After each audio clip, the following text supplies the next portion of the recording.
በዚያም ዘመን ስለ ሕዝብ ልጆች የሚቆመው ታላቁ አለቃ ሚካኤል ይነሳል። ሰላም የእግዚአብሔር ቤተሰቦች እንደምን አላችሁ? እንደምን አደራችሁ? አሜን። የአምላካችን የጌታችን የመድኃኒታችን የኢየሱስ ክርስቶስ ስሙ ከአጽናፍ እስከ አጽናፍ ከፀሐይ መውጫ እስከ ፀሐይ መጥለቂያ በፍጥረት አንደበት ሁሉ የተመሰገነ ይሁን። እንደ እግዚአብሔር ፍቃድ ዛሬ ይዤላችሁ የመጣሁት የሕይወት ገጠመኝ ክፍል 144ኛ ነው። በክፍል 144ኛ በርዕሱ ላይ እንዳያችሁት አይናችን በሚርገበገብበት ሰዓት ወይም ሲንቀጠቀጥብን እዚህ አካባቢ ላይ የሆነ ነገር ግብግብ ሲልብን ምንድነው ብለን ነው የምንለው እና ስለሱ አንዳንድ ሐሳቦችን አነሳለሁ። እሱን ተገን በማድረግ በዚህ በመደገፍ ደግሞ የመጡ ችግሮችንም ደግሞ በዛው እናነሳለን። መልካም ቆይታ።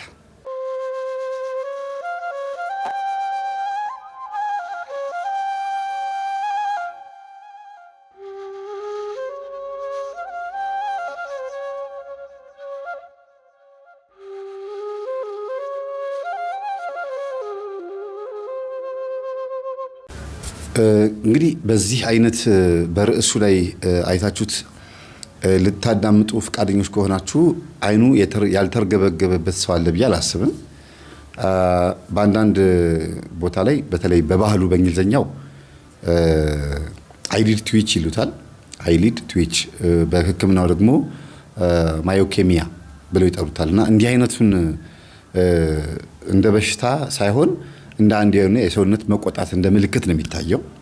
ለምሳሌ በብዛት ኮምፒውተርን አዘውትሮ ማየት፣ ስክሪን ላይ በጣም የስክሪን ላይቱ በጣም በዝቶ በጣም ረጅም ሰዓት ማየት፣ ቡና ወይም ሻይ ደግሞ እንደዚህ አይነት ካፌኖል ያላቸው ነገሮች ወይም ኒኮቲኑ በጣም ከፍተኛ የሆነ ነገር ሱስ የሆኑ ነገሮች ላይ ስናዘወትር በተለይ ያ ሱስ ያለባቸው ሰዎች ያን ነገር ሲያዘወትሩት ነው። ሲርባቸው ሲጠማቸው ሳይሆን እዚህ ነገር ላይ በጣም ሲያተኩሩ፣ ትኩስ ነገር በጣም ሲበዛ ይሄ ነገር ይፈጠራል። ጭንቀት፣ በጭንቀት ምክንያት እንቅልፍ ማጣት፣ በሐሳብ ምክንያት እንቅልፍ ማጣት፣ ከዛ በእንቅልፍ ማጣት ምክንያት ደግሞ አይናችን መድከም፣ እይታ መደብዘዝ የምናምን እንዲህ ነገሮች ሲመጡ ብዙ ጊዜ ይሄ ማዮኬሚያ ተብሎ የሚጠራው ወይም ደግሞ አይሊድ ትዊች የሚሉት የአይን መርገብገብ የምንለው እኛ በአማርኛ ይፈጠራል ነው የሚለው ሳይንሱ። ወደዚህ ወደ ባህሉ ስንመጣ ባህሉ ላይ ደግሞ ምን አለ? ዛሬ ምን ላይ ነው አይን የተርገበገበ? እንግዳ ሊመጣል መሰለኝ፣ አዲስ ነገር ላይ ነው፣ የሆነ ነገር ላይ ነው እንላለን። ጠዋት በብዛት አይናችን የሚርገበገበው ጠዋት እስከ 4 ሰዓት ባለው ጊዜ ውስጥ ነው፣ ወይም ማታ ከ12 ሰዓት በኋላ ነው የሚባለው። ቀን ላይ ብዙ አይርገበገብም። ቀን የሚርገበገብባችሁ ሰዎች በጣም የባሰባችሁ ሰዎች ናቸው። በሕክምናው ከሆነ ከእንቅልፍ ጦትና ከጭንቀት ከምናምን ከመጠጥ ጋር በተገናኘ፣ በባህሉ ከሆነ ደግሞ ቀን ይሄን የሚያዩ ሰዎች በብዛት በዚህ ሳምንት ውስጥ የሚመጣባችሁ ነገር አለ ብሎ ያስጨነቃችሁ ነው ተብሎ የሚታሰበው ቀን የሚያዩ። ማታና ጠዋት ከሆነ ግን አይ በቃ ቀለል አድርጎ የሚያዩት እንግዲህ ሰሞኑን አዲስ ነገር አለው ብሎ ነገሩን ትውት ያደርጉታል። ወደ መናፍስቱ ዓለም ደግሞ እንምጣ። እንግዲህ በሶስት ነገር ነው ሕክምና፣ ባህልና የመናፍስቱ ዓለም። በሃይማኖት ላይ ከመጣን መጽሐፍ ቅዱሳዊ ጥቅስ ላናገኝለት እንችላለን፣ ግን ተቀራራቢ የሆኑ ሀሳቦችን ላመጣ እችላለሁ። በመናፍስቱ አሰራር ላይ ስንመጣ ግን አይን ላይ የሚቀመጠው የቡዳ መንፈስ የሚሰራውን ስራ ብዙ ሰዎች ስለማያውቁ ከዚህ አይነት መንፈስ ጋራ ረጅም ዓመት ልምድ ያላቸው ሰዎች ይሄንን ሀሳብ የምናገረው ነገር ይገባቸዋል። ግን የቡዳ መንፈስ ለመጀመሪያ ጊዜ ስራ ሊጀምርባቸው ለመጀመሪያ ጊዜ በእነሱ አይን ላይ ተቀምጦ የሆነ ነገር ሊያሳይ ካሳያቸው ደግሞ ካመኑት አይኔ ሲርገበገብ ይሄንን ነገር ላይ ነው ወይም እንዲህ አይነት ነገር ሊመጣብኝ ነው ወይም ደግሞ የሆነ ነገር ሊመጣብኝ ነው ብለው እንዲያምኑ እያለማመዳቸው እንደሆነ ማሳያ መሆኑ ብዙ ሰው አያውቀው። ስለዚህ አይናችሁ በተደጋጋሚ የሚርገበገብባችሁ ሰዎች የእድሜ ገደብም አለው። በመሰረቱ የትኛው እድሜ ክልል ላይ ነው ይሄ ነገር የሚበዛው የሚለው ነገር ገደብ አለው። ግን በሕክምና ከመጣን እድሜ ገደብ የለውም። እንደ እይታችን መጠን ነው፣ እንደ ውሏችን መጠን ነው። በባህሉ ስትመጡ እድሜ ላይ ብዙ ጊዜ እድሜያቸው ከ28 ዓመት ከ30 ዓመት በላይ የሆኑ ሰዎች ይሄ ነገር ያጋጥማቸዋል። ለምን? በኋላ እንመጣበታለን። እንደገና ወደ መናፍስቱ አሰራር ስንመጣ ግን መንፈሱ ያረፈባቸው ሰዎች በሙሉ የቡዳ መንፈስ ማለት ነው ይሄን ምልክት ያሳያል። ያ ማለት አይኑ የተርገበገበበት በሙሉ ቡዳ መንፈስ አለበት ማለት አይደለም። ይሄንን ግን ምልክት ምክንያት በማድረግ መንፈስ በውሻ በቀደደው ጅብ ይገባል እንደሚባለው እንዲህ አድርጎ ሰዎች እንዲቀበሉት ያደርጋል። ወደ መጽሐፍ ቅዱሳዊ ደግሞ ስንመጣ ደግሞ መጽሐፍ ቅዱስ እንዲህ ነው ተብሎ ስለ አይን መርገብገብ ባይጻፍም ግን ለምሳሌ ኢየሱስ ክርስቶስ በማቴዎስ ወንጌል ላይ አይንህ ምቀኛ ናትን ብሎ ይናገራል። አይን በራሷ ምቀኛ አይደለችም። ያ ማለት እይታህ፣ አመለካከትህ ጠማማ ነውን? እንዴት ታስባለህ ማለት ነው። ግን በሴት ጾታ ጠርቷታል አይንህ ብሎ ሊያውም ሁለት የሆኑትን አይኖች አይደለም ሁለት አንዱ እንኳን ቢሆን በሴት ጾታ ለምን ተጠራ ማለት ይችላል። ሁለት ሆነው ደግሞ አይንህ ምቀኛ ናትን ብሎ ይናገራል። ተውት በሴት ጾታ መጠራቱን ሌላ እንግሊዝኛ መጽሐፍ ቅዱስ ላይ በሌላ ትርጉም ሊጻፍ ይችላል። በቀጥታ ግን አይንን በራሷ እንደ ምቀኛ አድርጎ ክርስቶስ ለምን ተናገራት? ለዚህኛው 1 ዲናር እሰጠዋለሁ ደሞዙን የምከፍለው በዚህ ነው ብዬ ተስማማው። ለአንተ ስንት ከፍልሃለሁ አልኩህ አለው። ለእኔ የምትከፍለኝ 1 ዲናር ነው። 1 ዲናርህን አስቀርቼብሃለሁ ሲለው አላስቀረብኝም። ታዲያ ለአንተ የሰጠሁን ይዘህ ለምን አትሄድም? ለሱ እንዳንተ አይነት ብር ስለሰጠሁት ለምንድን ነው ምቀኛ ሆንከው ብሎ ጠየቀው ይላል ክርስቶስ። እንግዲህ ይሄ በምሳሌ አድርጎ የተናገረበት መንገድ ነው። ሌላው ኢዮብ መጽሐፈ ኢዮብ ላይ ጠላቴ በአይኑ አፈጠጠብኝ፣ ጥርሱን ማንቀጫቀጨብኝ። በአይኑ በቃ አይኑን አፍጥጦ አየኝ ማለት እንግዲህ የአይን ማፍጠጥ ከጠላት ጋር በተገናኘ ከሆነ የጥርስ ማንቀራጫጭ ከጠላት ጋር በተገናኘ ከሆነ ይሄ ጠላት ማን ነው ብለን ስንል ሁልጊዜ የምነግራችሁ እንግዲህ የቡዳ መንፈስ እንደሚሆን ይታወቃል ማለት ነው። ልጆች በቡዳ መንፈስ ሲመቱ ልጆች የቡዳ መንፈስ ሲይዛቸው ምን ይላሉ? ጥርሳቸውን ያንቀራጭጫሉ፣ አልጋ ላይ ሽንታቸውን ይሻናሉ፣ እንዲሁም ራሳቸውን ያማቸዋል፣ ይባትታሉ፣ ይቃዣሉ ብለን እናስተምራለን። ይሄ ማለት ግን ሁሉም ጥርስ ማንቀራጫጭ ከቡዳ ጋር የተገናኘ ነው፣ ሁሉም አልጋ ላይ መሽናት ችግሩ ይሄ ነው ብለን አይደለም የምናስረዳው።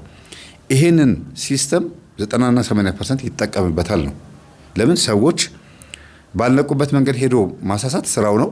እንደገና ሰዎች ደግሞ በሚያስቡት አመለካከታቸው በኩል ሄዶ ልክ እንደ አመለካከታቸው መሄድ ደግሞ የዲያብሎስ ስራው። ለምሳሌ ቀበሪቾና ድኝ የሚታወቀው በማጨስና ቡዳን ለማባረር በመጠቀም ነው አይደል? ግን እውነት ሰይጣን በመስቀልና በጸበል እየታገል ነው።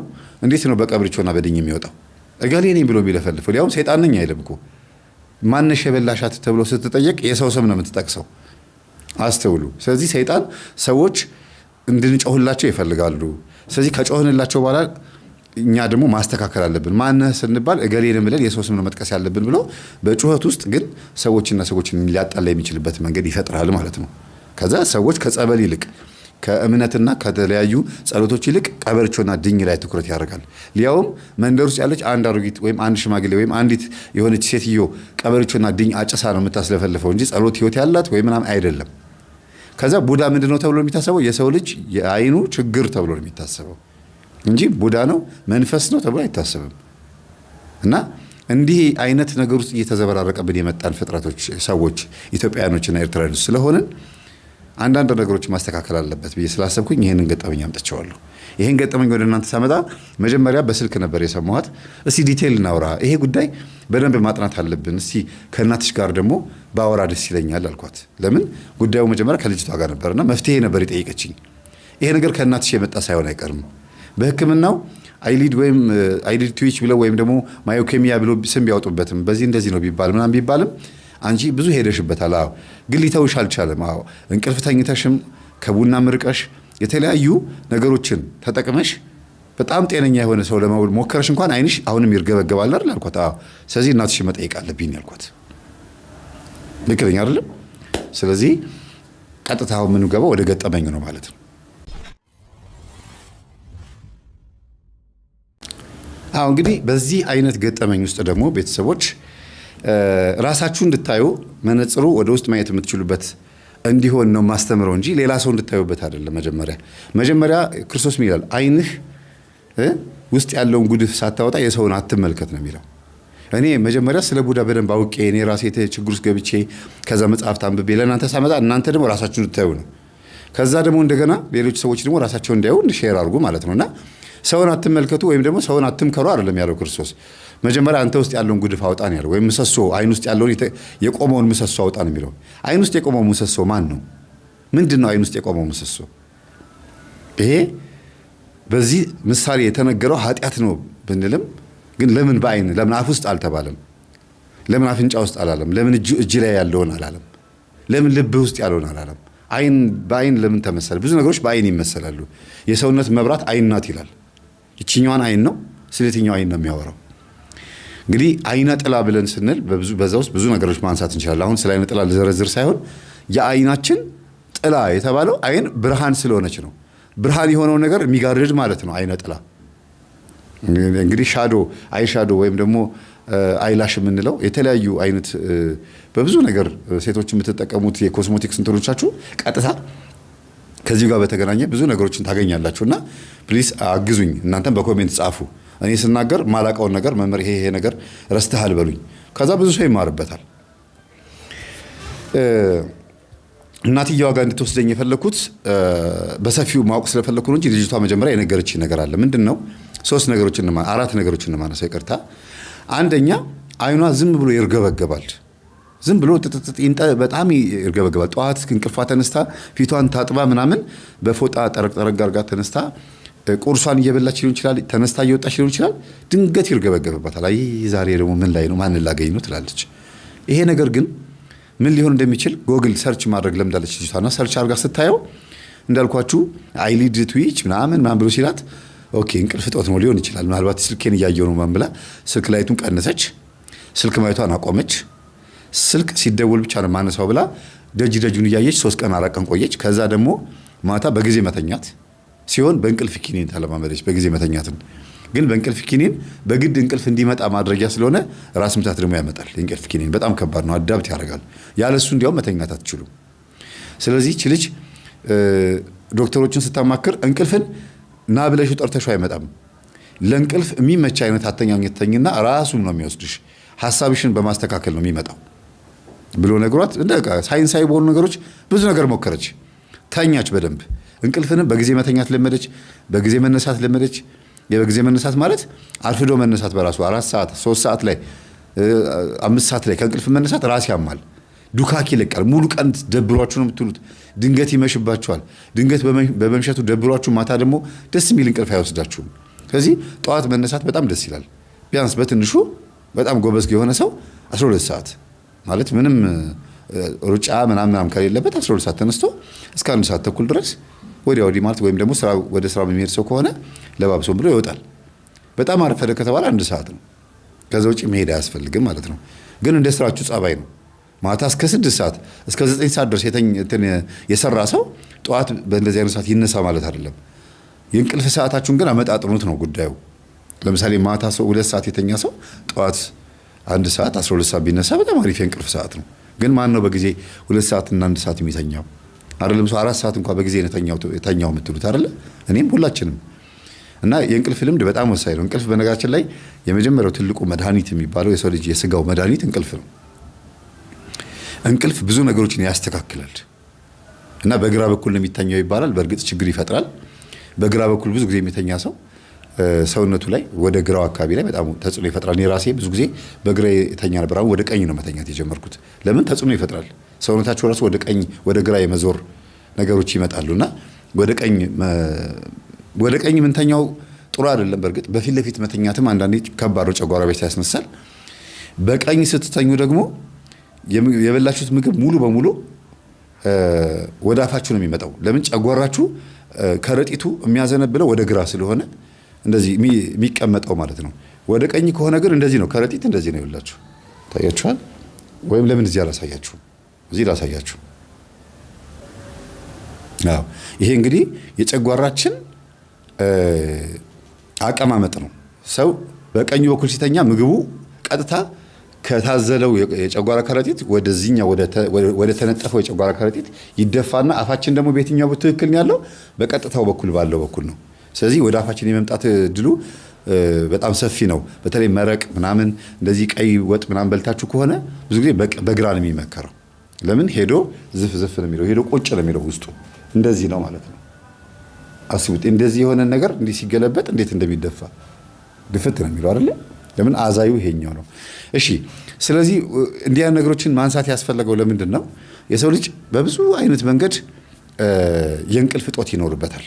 እንቅልፍ እጦት ግን ያንን ነገር ሁሉ አስተካከለችው። የሚገርማችሁ ልጅቷ ጤነኛ ሆነች በሌላ ጉዳይ ላይ።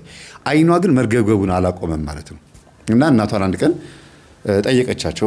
አይኔ በጣም ይርገበገባል፣ በጣም አስቸገረኝ እና ብዙ ሙከራ አደረኩ፣ ለማጥናት ሞከርኩኝ፣ አዲስ ሰው ላገኝ እችላለሁ አልኩኝ ምናምን እና በቃ አዲስ ሰው አላገኝም ወይም አዲስ ነገር አላይም፣ ግን አይኔ በጣም ይርገበገባል አለች። ልጅቷ ደግሞ ትንሽ መንፈሳዊነት አለባት። መንፈሳዊ ማለት ምንድነው? ጭልጥ ያለች የቤተ ክርስቲያን ሰው አይደለችም። ጽዋ ማህበር ውስጥም አልገባችም፣ ወይም ሰንበት ትምህርት ቤት አልገባችም። ግን ኖርማል ክርስቲያን የሉ መንፈሳውያን ረጅም ቀሚስ ያደርጋሉ፣ ነጠላ አድርገው ምናምን የሆነ እግዚአብሔርን በቤታቸው ሆኖ ብቻ የሚያከብሩት ሴቶች አሉ። እንደዛ አይነት ነገር ናት። እና አንዳንዴ እንደዚያ ነገር ሳይሻል ይቀራላችሁ ነው ጠጋ ጠጋ ከማለት በሩቁም በቅርቡም በጣም ከባድ ነው። በሩቁ ለኃጢአት ቅርብ ነው። በቅርቡ ስትሆኑ ደግሞ ኃጢአትን ትለማመዱትና እንግዲህ ማፌዝ ይሆናል። እስራት እንዳይበዛባችሁ አታፊዙ ስለሚል እንደዚህ አይነት ባህሪ ነው ያላት ልጅቷ። እና መምህር በጣም የተቸገርኩት ነገር ቢኖር ይሄ ነው እና ከመንፈስ ጋር የሚያገናኘው ነገር አለ አለችኝ። ስለ ቡዳ መጽሐፌን ሰጠኋት፣ አነበበችው። እዚህ ውስጥ ምንም ላገኘው አልቻልኩም፣ ግን አንዳንድ ነገሮችን አውቄያለሁ፣ ጥቅሶችን አውቄያለሁ እና መንፈስ ሊሆን ይችላል ብዬ ነው እኔ ከቡዳ ጋር የተገናኘ ነገር ሊሆን ይችላል ብዬ አስቤ ነው አለችኝ። ኦኬ፣ ስለዚህ እናትሽን መጠየቅ አለብን። ይሄ ነገር የሆነ ልምምድ ሳይሆን አይቀርም፣ ሊገባ የሚፈልግ ነገር አለ ብዬ ተጠራጥሬ ነው እኔም እግዚአብሔር ሲረዳኝ ነውና ማዘር እንዴት ነው? እግዚአብሔር ይመስገን። እንዴት ነህ ልጄ? ደህና ነህ? በቲቪ ነበር ማቀ በአካል መጣህልኝ? አዎ። እና የሚያግዙኝ ነገር አለ እንግዲህ ለጥያቄ ነው የመጣሁት ስላቸው፣ ምን ችግር አለ ታዲያ አሉኝ። በዩቲዩብ ትምህርቴን ይከታተላሉ? አይ አልከታተልም፣ ግን ልጄ ስታይህ አያለሁ። ለምሳሌ እሷ እዚህ ከተከፈተ ጓደኞቼ ጋር ልጮት ብዬ ወደ ውጭ ሄዳለሁ እና እሷ መማዬ ብላ ምናምን አትጋብዘኝም ብዙም አሉኝ። ከዛ አንቺ ትምህርቴን በደንብ አታዳምጪም እንዴ አልኳት። አይ መምህር ያሏሽም ትምህርትህን የማዳመጠው ስራ ቦታ ስለሆነ እዚህ ብዙ ያልጨረስኩት ገጠመኝ ካለ መጥቼ ወዲያው ክፍት አደርጋለሁ። ኢርፎን ሰክቼ ስለምውል እንትን እንዳይለኝ ጆሮዬን በጣም እንትን እንዳይለኝ የጀመርኩትን ገጠመኝ በዚህ በቲቪ ከፍተውና ልብሴን እየቀያየርኩ ፊቴን እየታጠብኩ ራቴን እያቀረብኩ ምን እያልኩኝ ከስራ እንደገባሁኝ እጨርሰዋለሁ። ከዛ በኋላ ቁጭ ስል ግን ቴሌቪዥን ፕሮግራሞች፣ ድራማ፣ ፊልም ምናምን ነው የማየው። ስራ ቦታ ነው ያንተን ነገር የማየው። ቲክቶክ ምንም ስልኬ ላይ ነው ጨርሰዋለች። ኦኬ፣ አይ በቃ ጥሩ ነው፣ አሳማኝ ነገር ነው የተናገረችው፣ ያስኬዳል። ግን እናትሽን ይሄንን ገጠመኝ እንዲያዳምጡ መጋበዝ ነበረብኝ ስላት፣ አይ ፍላጎትም የላትም እኔ እና እሷም ደግሞ ብዙም አንስማማም፣ እውነቱን ንገረኝ ካልከኝ ይሄን አዳምጩ ለማለት የሚያስችል ሰላም የለንም። እንዴት ስላት፣ እንደምታያት እናቴ በጣም ቆንጆ ናት፣ ወልዳኝ እኔን የሚያክል ልጅ እንኳን አድርሳ ቅዥ ነው የምትለው ምናምን ብላ ስትናገር እናትየው አበዱ። አንቱ አልኩኝ እንጂ ልጅቷን ስላደረሱ ወጣት ናት። በትንሹ 48 ወጣት አይባል ማለት 48 ጎልማሳልም አልፋለች። ምን ልበላት እመቤት የምትባል በቃ እመቤት ስለ የሰው ስም ሳይሆን ይሄ 48 እድሜ ላይ ያሉት ሰዎች እንዴ ምንድነው ስማቸው ጠፋብኝ። በቃ እናንተ ስም አውጡለት። እና በዛ አይነት እድሜ ላይ ያሉት በልጅነት ነው የወለዷት እና እንዴት እንደዚህ ይባላል እንዴ ምናምን አሉ። አይ ማዘርዬ ይቅርታ አይቆጣት፣ እኔ እቆጣታለሁ፣ እሷን ዝም በሏት አልኩኝና ልትናገሪ የምትፈልጊው ነገር አለ አልኳት። እኔ እንዲያውም በዚህ አጋጣሚ እኔ ስለ እናቴ በደንብ ማውራት እፈልጋለሁ። አይ ተነጋግራችሁን የመጣችሁት አሉ ሴትዮዋ። ይኸው እግዚአብሔር ምስክሬ ነው፣ ቤቱ ያለ መጽሐፍ ቅዱስ አምጡ፣ እንደዚያ ነገር ነው ያላወራኋትም፣ ልጠይቆት ብቻ ነው የመጣሁት አልኳቸው። መጽሐፍ ቅዱስ ስመት አላቸው።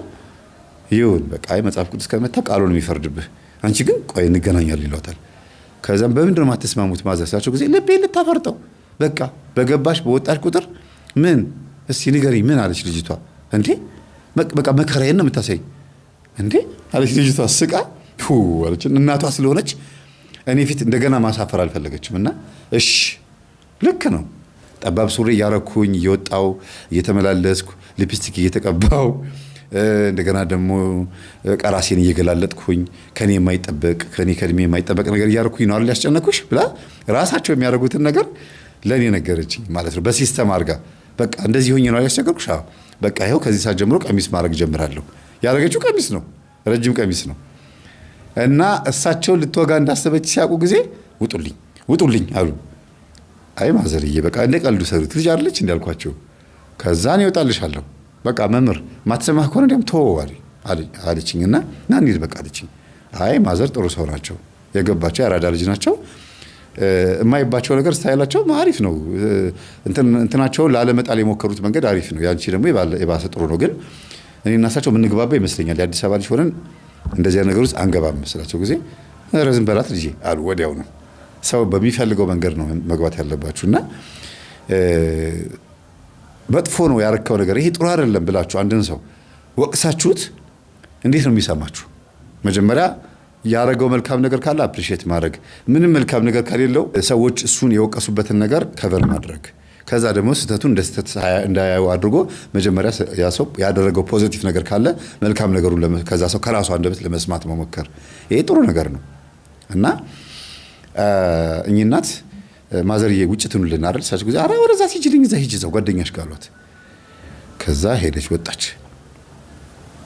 ማዘር ሻይ ቡና ምናምን የለም እንዳልኳቸው፣ ወይ ቡና ጠጣለህ እንዴ አሉኝ። አይ ሻይ ነው የሚባለው ሻይ ቡና ስለሆነ ነው፣ ሻይ ካለው ሻይ አቅርቡልኝ አልኳቸው። ምንም እኮ ሻይ ፈልጋለሁ ጨጓራዬ እንደ ብው ይላል ሻይ ስጠጣ፣ ሱስ ነበረብኝና ሻዩ በራሱ ችግር ፈጠረብኝ። እዚህ በብዛትም ቁጭ ስለምል ቁጭ ብዬ ረጅም ሰዓት ስለምቀረጽ ሳነብም እንደገናም ደግሞ በብዙ አይነት መንገድ ቁጭ ላለውና ትንሽ እቺ ሾካካ ብቅ እንዲሙ አሞጥሙጣ ወጣለች። ሌላው ሰውነት የለም ምናምን ገባ ገባ ብላ ብታወፍሬ ምን አለበት? እቺ ሾካካ ቦርጭ ማለት ነው። ሾካካ ያልኳት እንግዲህ ብላ ስለመጣች ነው። እና ሻይ በብዛት እጠጣለሁ። ጾም ሲፈታ ወተት እጠጣለሁ። እንደገናም ደግሞ አንዳንድ ጊዜም ደግሞ የኑግ ሻይ በጣም እወዳለሁ። እና እንዲህ አይነት ነገሮችን ሳበዛ ለካ ትኩስ ነገር ቁጭ ብላችሁ ስትጠጡ ወደዚህ ነው የሚመጣ እና ጨጓራዬ ላጥ አድርጎኛል በዚህ አጋጣሚ ማለት ነው። ሻይ ብዙ ጥቅም የለውም በነገራችን ላይ ሻይ ከለሩን የቀየረ ትኩስ ውሃ ስኳር ያለው ትኩስ ውሃ ነው። ስለዚህ ስኳሩን ስትቀሙት ስኳሩ በዝም ብሎ ተቀሞ ስለማይገባ በውሃ የምትውጡት ስኳር ማለት ነው። በሙቅ ውሃ የምትውጡት ስኳር ለውጥ የለውም። በራሱ አነሳሱ በራሱ ሌላ ነው ትርጉሙ። ሻይ የሚባል ንጉስ የጃፓን ንጉስ ነበረ ምናምን ተብሎ ነው አይደል የሚነገረው። ሻይ የሚባል ስም ያለው ማለት ነው። ከዛፍ ላይ የሆነች ቅጠል መታ ሙቅ ውሃ ውስጥ ገባችበት። ያንን ቅጠል አማስሎ የደረቀ ቅጠል አማስሎ ሲጠጣው ከዛ እንትን ማለት ማም ተብሎ የሚነገረው በመሰረቱ የሻይ ቅጠል ከዛፍ ላይ አይንጠባጠብም። እና ይሄ ታሪክ ያሳምናል አያሳምንም? በዚሁ አንተ እንትን በሉት። ሌላም ትርጉም አለው ሻይ የሚባል ሌላ ከእንትን ጋር የተገናኘ ማም አለው። እሱን አይመለከተኝም። አፈ ታሪክ ሌጀንድ በጣም አስቸጋሪ ነው አንዳንዴ። ወደዚህ ስንመጣ ሻይ እሳቸው አምጥተው ላፍ እያደረገኝ ጨጓራዬን ብው እያልኩኝ እሳቸው በሚያወሩኝ ነገር እየተጽናናው እየተነጋገርን በዛውም ውሃ ክልብስ እያረኩበት እየሳቁብኝ እሳቸው አንተ ሻይ ጠጥተህ ጥርስ እኮ ይረግፋል አሉኝ። አዎ ማዘርዬ እንትን ነው ውሃ ጠምቶኝ ስለነበረ ነው ብዬ የሻዩን ጣዕም ለማስወገድ ጨጓራዬን እንዳይልጠኝ በዛው ቸሰስ እንዲያደርግልኝ ማለት ነው። በእርግጥ ትኩስና ቀዝቃዛ አብሮ አይሄድም አይደል? አንዳንዴ ጥርስ እኮ ሊሰበር ሁሉ ይችላል። በጣም ትኩስ ነገር ጠጥታችሁ ውሃ ብትጠጡ ቷ ነው የሚለው ጥርሳችሁ። ብርጭቆ ራሱ ይሰበራል። ብቻ ወደ ገጠመኙ ሳልገባ እዚህ ነገር ላይ ያተኮርኩት ለምንድን ነው? ሴትዮዋን በጣም ትሪት ለማድረግ ነው። እና በጣም ይጫወታሉ፣ ይስቃሉ፣ ይቀልዳሉ። እና ይቺ ልጅ እኔን የመሰሉ እናት በምንድን ያልተስማሙት ብዬ አሰብኩና መንፈሱ ሊሆን ይችላል አልኩ። እና ምንድን ነው የምትጠይቀኝ ልጅ ያሉኝ። አይ ቀጥታ ስለ ቡዳ መንፈስ ልጠይቀውት ነው ስላቸው ጊዜ ትንሽ እንደው መንደርደሪያ እንኳን የለም እንደው ግብት ትልበታለህ ከዋናው ወገቤን ትለኛለህ አሉኝ። እኮ እሱን ነው የፈለኩት፣ ድንግጥ ሲል ማየት እፈልጋለሁ አልኳቸው። ማ አሉ። አይ እርሶ ካለ ልጅቷ ችግር ስላለባት ነው። ምን ሆነች ልጄ አሉ። አየናት ነገር እንደዛ ተጨቃጭቀው ተጣልተው ሰድበዋት እኮ ነው አባቷን አንስተው ሰድበዋት ምን ብለዋት ልጆት ተቸግራለሁ ስላቸው ነው። ምን ሆነሽ ልጅ አሉ። አይ አንዳንድ ነገሮች አሉ የአይኗ መርገብገብ ነው እንዴ ምናምን አሉኝ። አዎ ማዘርዬ ግን እንደ ቀልድ የሚታይ አይደለም። ግን ሶስት ነገር ላነሳለሁት ነው። አንደኛ አይኗ መርገብገቡ ነው እንዳለ ሆኖ በሕክምናውም በምኑም ራሷን ለማከም ሞከረች። ምንም ለውጥ የለውም። ስለዚህ እንቅልፍ ተኛው አለ፣ አትጨነቁ አለ፣ ስክሪን አታብዙ አለ። ሁሉ ነገር ሞክራ ሊጠፋ አልቻለም። እንዴ በቃ አዲስ ነገር ልታይ ነው? አይ አዲስ ነገር ማይቻል አቀም አለች። ምንም ነገር አዲስ ነገር በቃኑ ሙሉ እንዲያውም ፈዝጄ ነው ሙሉ ከስተመር ራሱ ጭራሽ እንዲያውም የማይመጣበት ጊዜ አለ። ገንዘብም ራሱ ያለው ብዬ ነበር ማስበው የለም ነው የምትለው። በዚህ ጉዳይ ልናወራ ከሆነ ጥራት ራሷን ጥራት አሉኝ። እኔ ከየት ልጥራት እንግዲህ ሰፈሩን አላውቀውም አልኳቸው። ወጡና አንቺ ነይ ምናምን ብሎ ጠሯት። ያው የእናት ነገር ሁሉንም ነገር ፊት ለፊት የሚያወሩት መጣች። ምን ነው ማይ ምን ተፈጠራለች? ነይ ቁጭ በይ በቃ ስለ አይንሽ መርገብገብ ልታወሪኝ ነው አሏት። አዎ አረ ስለ አይኔ ብቻ አይደለም ብዙ የተርገበገበብኝ ነገር አለ አለች ልጅቷ። እኔ ሶስት ነገር ብያል ነበር መጀመሪያ። ከዛ ምን አባሽ ይርገበገብብሽ? ቅልቅል ምላስሽ ይርገበገባል እንጂ ሌላ ምን ይርገበገባል? ደሞ አይንና ምላስ ምን አገናኘው እያሉ ቁጭ በይ አሏት። ይኸውልሽ ማዬ አንድ ነገር አዳምጪ። እኔ ካንቺ ወደ እኔ የመጣ የቡዳ መንፈስ አለ ብዬ ነው የማስበው ብላ ከዋናው ጀመረች። እስቲ ተረጋጊ፣ እንደው ዋናው ላይ ሄደሽ ስፍር አትበይ፣ እንደ ልጁት ሲቀስ እያልሽ መግባት ልመጂ አሏት። ከዛ መምህር ያልጀመራችሁትም እስካሁን አለችኝ። አይ እየተንደረደርኩ ነው። እና ማዘርሽ ደግሞ በጣም አሪፍ የገባቸው አራዳ ናቸው አልኳት። ይመችህ አሉኝ። እና ሰፈሩ ቀውጢ ሰፈር ስለሆነ ግጩ አልኳቸው። እና ግን ከአንቺ የመጣብኝ የቡዳ መንፈስ አለ ብዬ እንዳስብ ያደረገኝ ትምህርቱን ስለማዳመጥ ነው። አንቺ ደግሞ ትምህርቱን አታዳምጭም። አሁን ነው እኔም የገባኝ። ይሄን ትምህርት ሳላዳመጥ በፊት በዚህ 6 ወር ውስጥ ነው እንጂ የገባኝ። ከዛ በፊት ግን ምንም የገባኝ ነገር የለም። እና እማዬ ጥያቄዎች አሉኝ፣ እሱም ጥያቄዎች አሉት። ስንጠይቅሽ ዝም ብለሽ ቁጭ አገሽ መልሽልን፣ ምንም ጣጣ አታብዢ። እንዲያውም ልንገርሽ አንቺ ልጅ ፋራ አሏት እናትየው ልጅቷን። ሁሉ ነገርሽ ቡትቶ ገና በዚህ እድሜሽ ትንቧለል ሆነሽ ቀሚስሽ እንደዚህ ያለሽ ምናምን ብለው ልጅቷን ለማናደር ሞከሩ።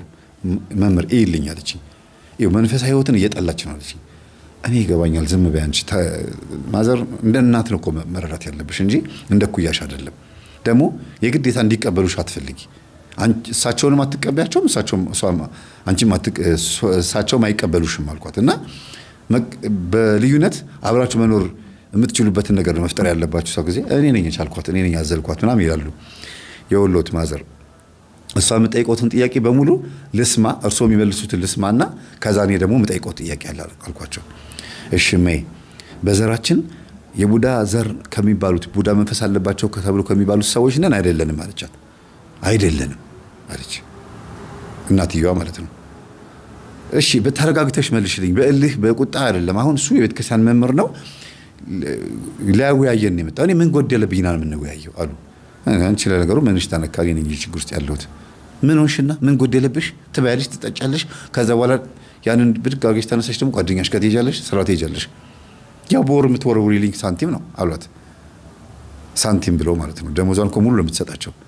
እና እኔ ለእኔ ማስቀረው ብር አለ ከአንቺ ያለ ትራንስፖርት የምወስደው ሁሉንም ደሞዝ ሰጥቼሽ፣ እንዲያውም ስራ ቦታ መጥተሽ ሁሉ ደሞዟ ስንት ነው ብለሽ እንዳጣራሽ ሰምቻለሁ አለች። እሱንም ነገሩሽ አሏት። አዎ አጣርቻለሁ። እና ሙሉ ደሞዜን ሰጥሻለሁ። ከዛ ጧት ሲሄድ እማዬ ትራንስፖርት ስልሽ ወርወር ታደርጊያለሽ፣ 20 ብር 30 ብር። 5 ሳንቲምን የሚያዝ አልፈልግም። እኔ ጨዋ ልጅሽ ነኝ፣ አታበሳጭኝ፣ ታያታና ልጅኝ።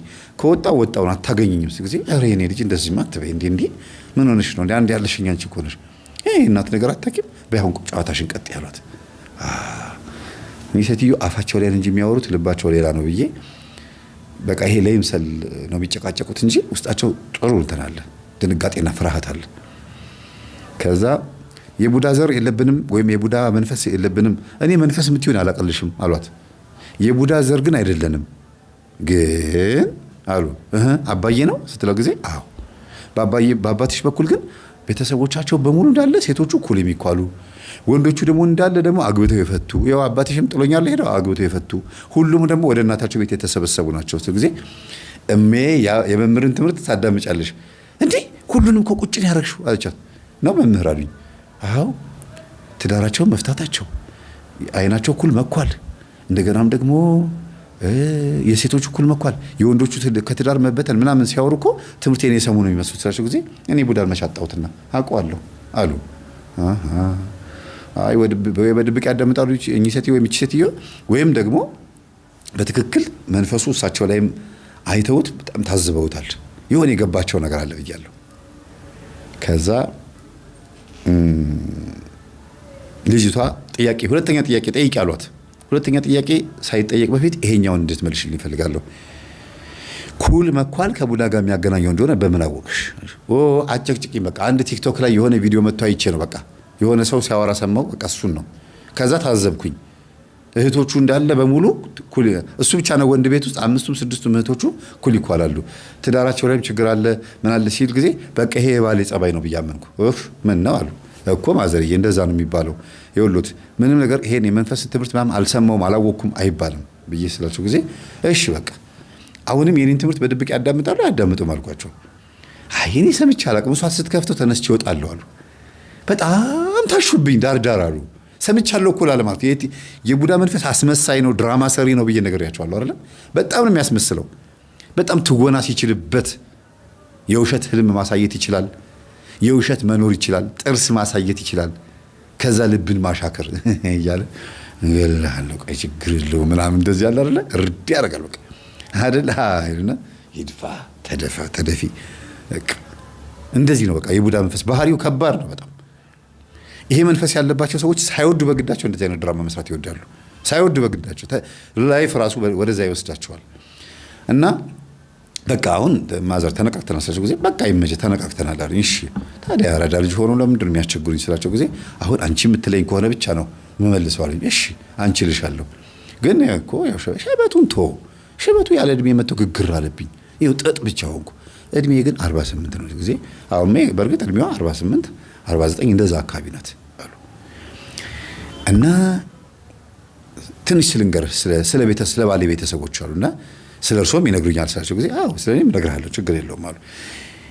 ግን የሚገርማችሁ ብዙ ጊዜ ትምህርታችን ያላዳመጡ ሰዎች እኔ ጋር መጥተው ጥያቄ ሊጠይቁም ይሁን አንዳንድ ነገሮች ሊነግሩኝ ሲመጡ ባሌ እንዲያርጎኝ ሚስቴ እንደዚህ አርጋኝ ወንድሜ እንደዚህ አርጎኝ ጎረቤቴ እንደዚህ አርጋኝ ብለው ስለ ሰው ነው የሚያወሩት ስለ ራሳቸው እንዲች ማያነሱ ተበድዬ እንደዚህ ሆኜ ተጨቆኜ እንደዚህ ሆኜ ይላሉ ልክ ትምህርታችን ሲያዳምጡ መምህር ምኑን ነገርኩህና አረ ስንት ጉዳለ እኔ ራሴ አረ የተከመረብኝ ስንታለ ቆይ ፈልጋለሁ ይላሉ እና ከየት መጀመር እንዳለባቸው የሚያውቁት ትምህርቱን ያዳመጡ ሰዎች ናቸውና ስለ ራሱትም ይነግሩኛል ሳቸው አዎ ስለ ራሴ እነግርሃለሁና ባሌ ይውልህ ሩካቤ ከፈጸምን በኋላ በጣም ነው የሚታመመው ሀፍረተ ስጋውን አንድ ሁለተኛ ነገር ደግሞ ሩካቤ እየፈጸምን እያለ አይኔን ገልጬ ሳይሽ ታስፈርኛለሽ ጨፍኜ ነው ይላል ሁለት ሶስተኛ ደግሞ ጭራሽ እኔን ማስጠላው ሸተትሽኝ የሚለኝ ቀን ነበረ አስጠላሽኝ የሚለኝ ቀን ነበረ እሺ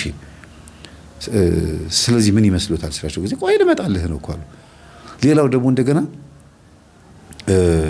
እኔ ወዲጆ ስለሆነ ያገባሁት እኔ ነኝ መጀመሪያ ናብዬ በግድ ያመጣሁትና እዚህ ቤት ስመጣ ያስጠላኛል ምናምን እንደዚህ ይለኛልና እኔ ችግር አለብኝ ብዬ እኔም አባቶችን ላማክር ብዬ ኮኮብ ላስቆጥር ሲሄድ ኮኮብሽ አይደለም አሉኝና ፈታሁት አሉኝ አለች ከዛ በምን ኮኮብ የምን አንቺ አሁን በወር ውስጥ ምንድነሽ ስላት እኔ ሊሆነኝ አለች ባለቤቴ ደግሞ ምንድነው ያሉት ሌላ ኮኮብ ጠሩልኝ ስለዚህ አይገጥመም ኮኮባችሁ መለያየት አለባችሁ እንዴ ልጅ ወልደናል እኮ ሲባል እንግዲያውስ እንደዛ ከሆነ ቻዩና አብረሽው ኑሪ ተብዬ ነው ከዛ በኋላ አልፈልግም እየተቃጠለም ማየት አልፈልግም እኔም ደግሞ እንደ መቃጠል አልፈልግም ብዬ ነው እና እሱ ላይ ሴት ዛር ስላለችበት ነው አንቺ ጋር ሲመጣ እንደዛ የሚሆነው ተብዬ ነው አሉ ስለዚህ ሴት ዛር እሱ ጋር ስላለች ነው አንቺ ምንም ሳትታመሚ እሱ እንደዛ የሚታመመው አልኳት አዎ በእንግዲያውስ አንቺም ጋር እሱም ጋር ቡዳ መንፈስ አለ እንዴት እኔ የለብኝም አሉ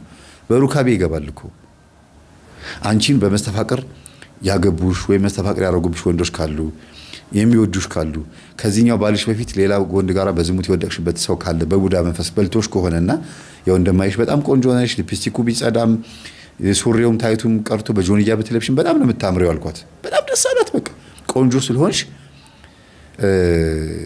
መቼም በሆነ አካልሽ በኩል ቡዳ ይገባል ይሄን ወድጄው ነው ብሎ ይሄኔ በእናቶች በድኝ ምናምን ቀበሪቾ ተጭሰው ቢሆን በፀጉራን የገባውት በምኑን የገባውት ይላል ስላት ጊዜ እና ይጨስ እንዴ ምን አባቱ እንደበላኛሉ አረ ቀበሪቾና ድኝና አላደንቅም አልፈልግም ጸበልና እምነት ነው የሚሻለው እና ጸሎትና ስግደት ነው የሚሻለው ስላቸው ጊዜ እሱ ልክ ነው አው እና እኔ ላይ እንዴት ነው የሚኖረው ከነዛ ከማግባትሽ በፊት የነበሩት ወንዶች በሙሉ መንፈሳቸው አንቺ ላይ ገብቷል ማለት ነው አልኳት ኧረ እኔ ድንግል ሆኜ ነው ያገኘኝ አሉ ይኸው ልጄ ታውቃለች አዎ አይ እናቴ እንኳን ድንግል ሆና ነው ያገባችው ምንም ሌላ የምታውቀው ነገር የለም እንዲያውም አልፈልግም ወንድ አልፈልግም ሁሉ እያለች ነው እንትን ያለችው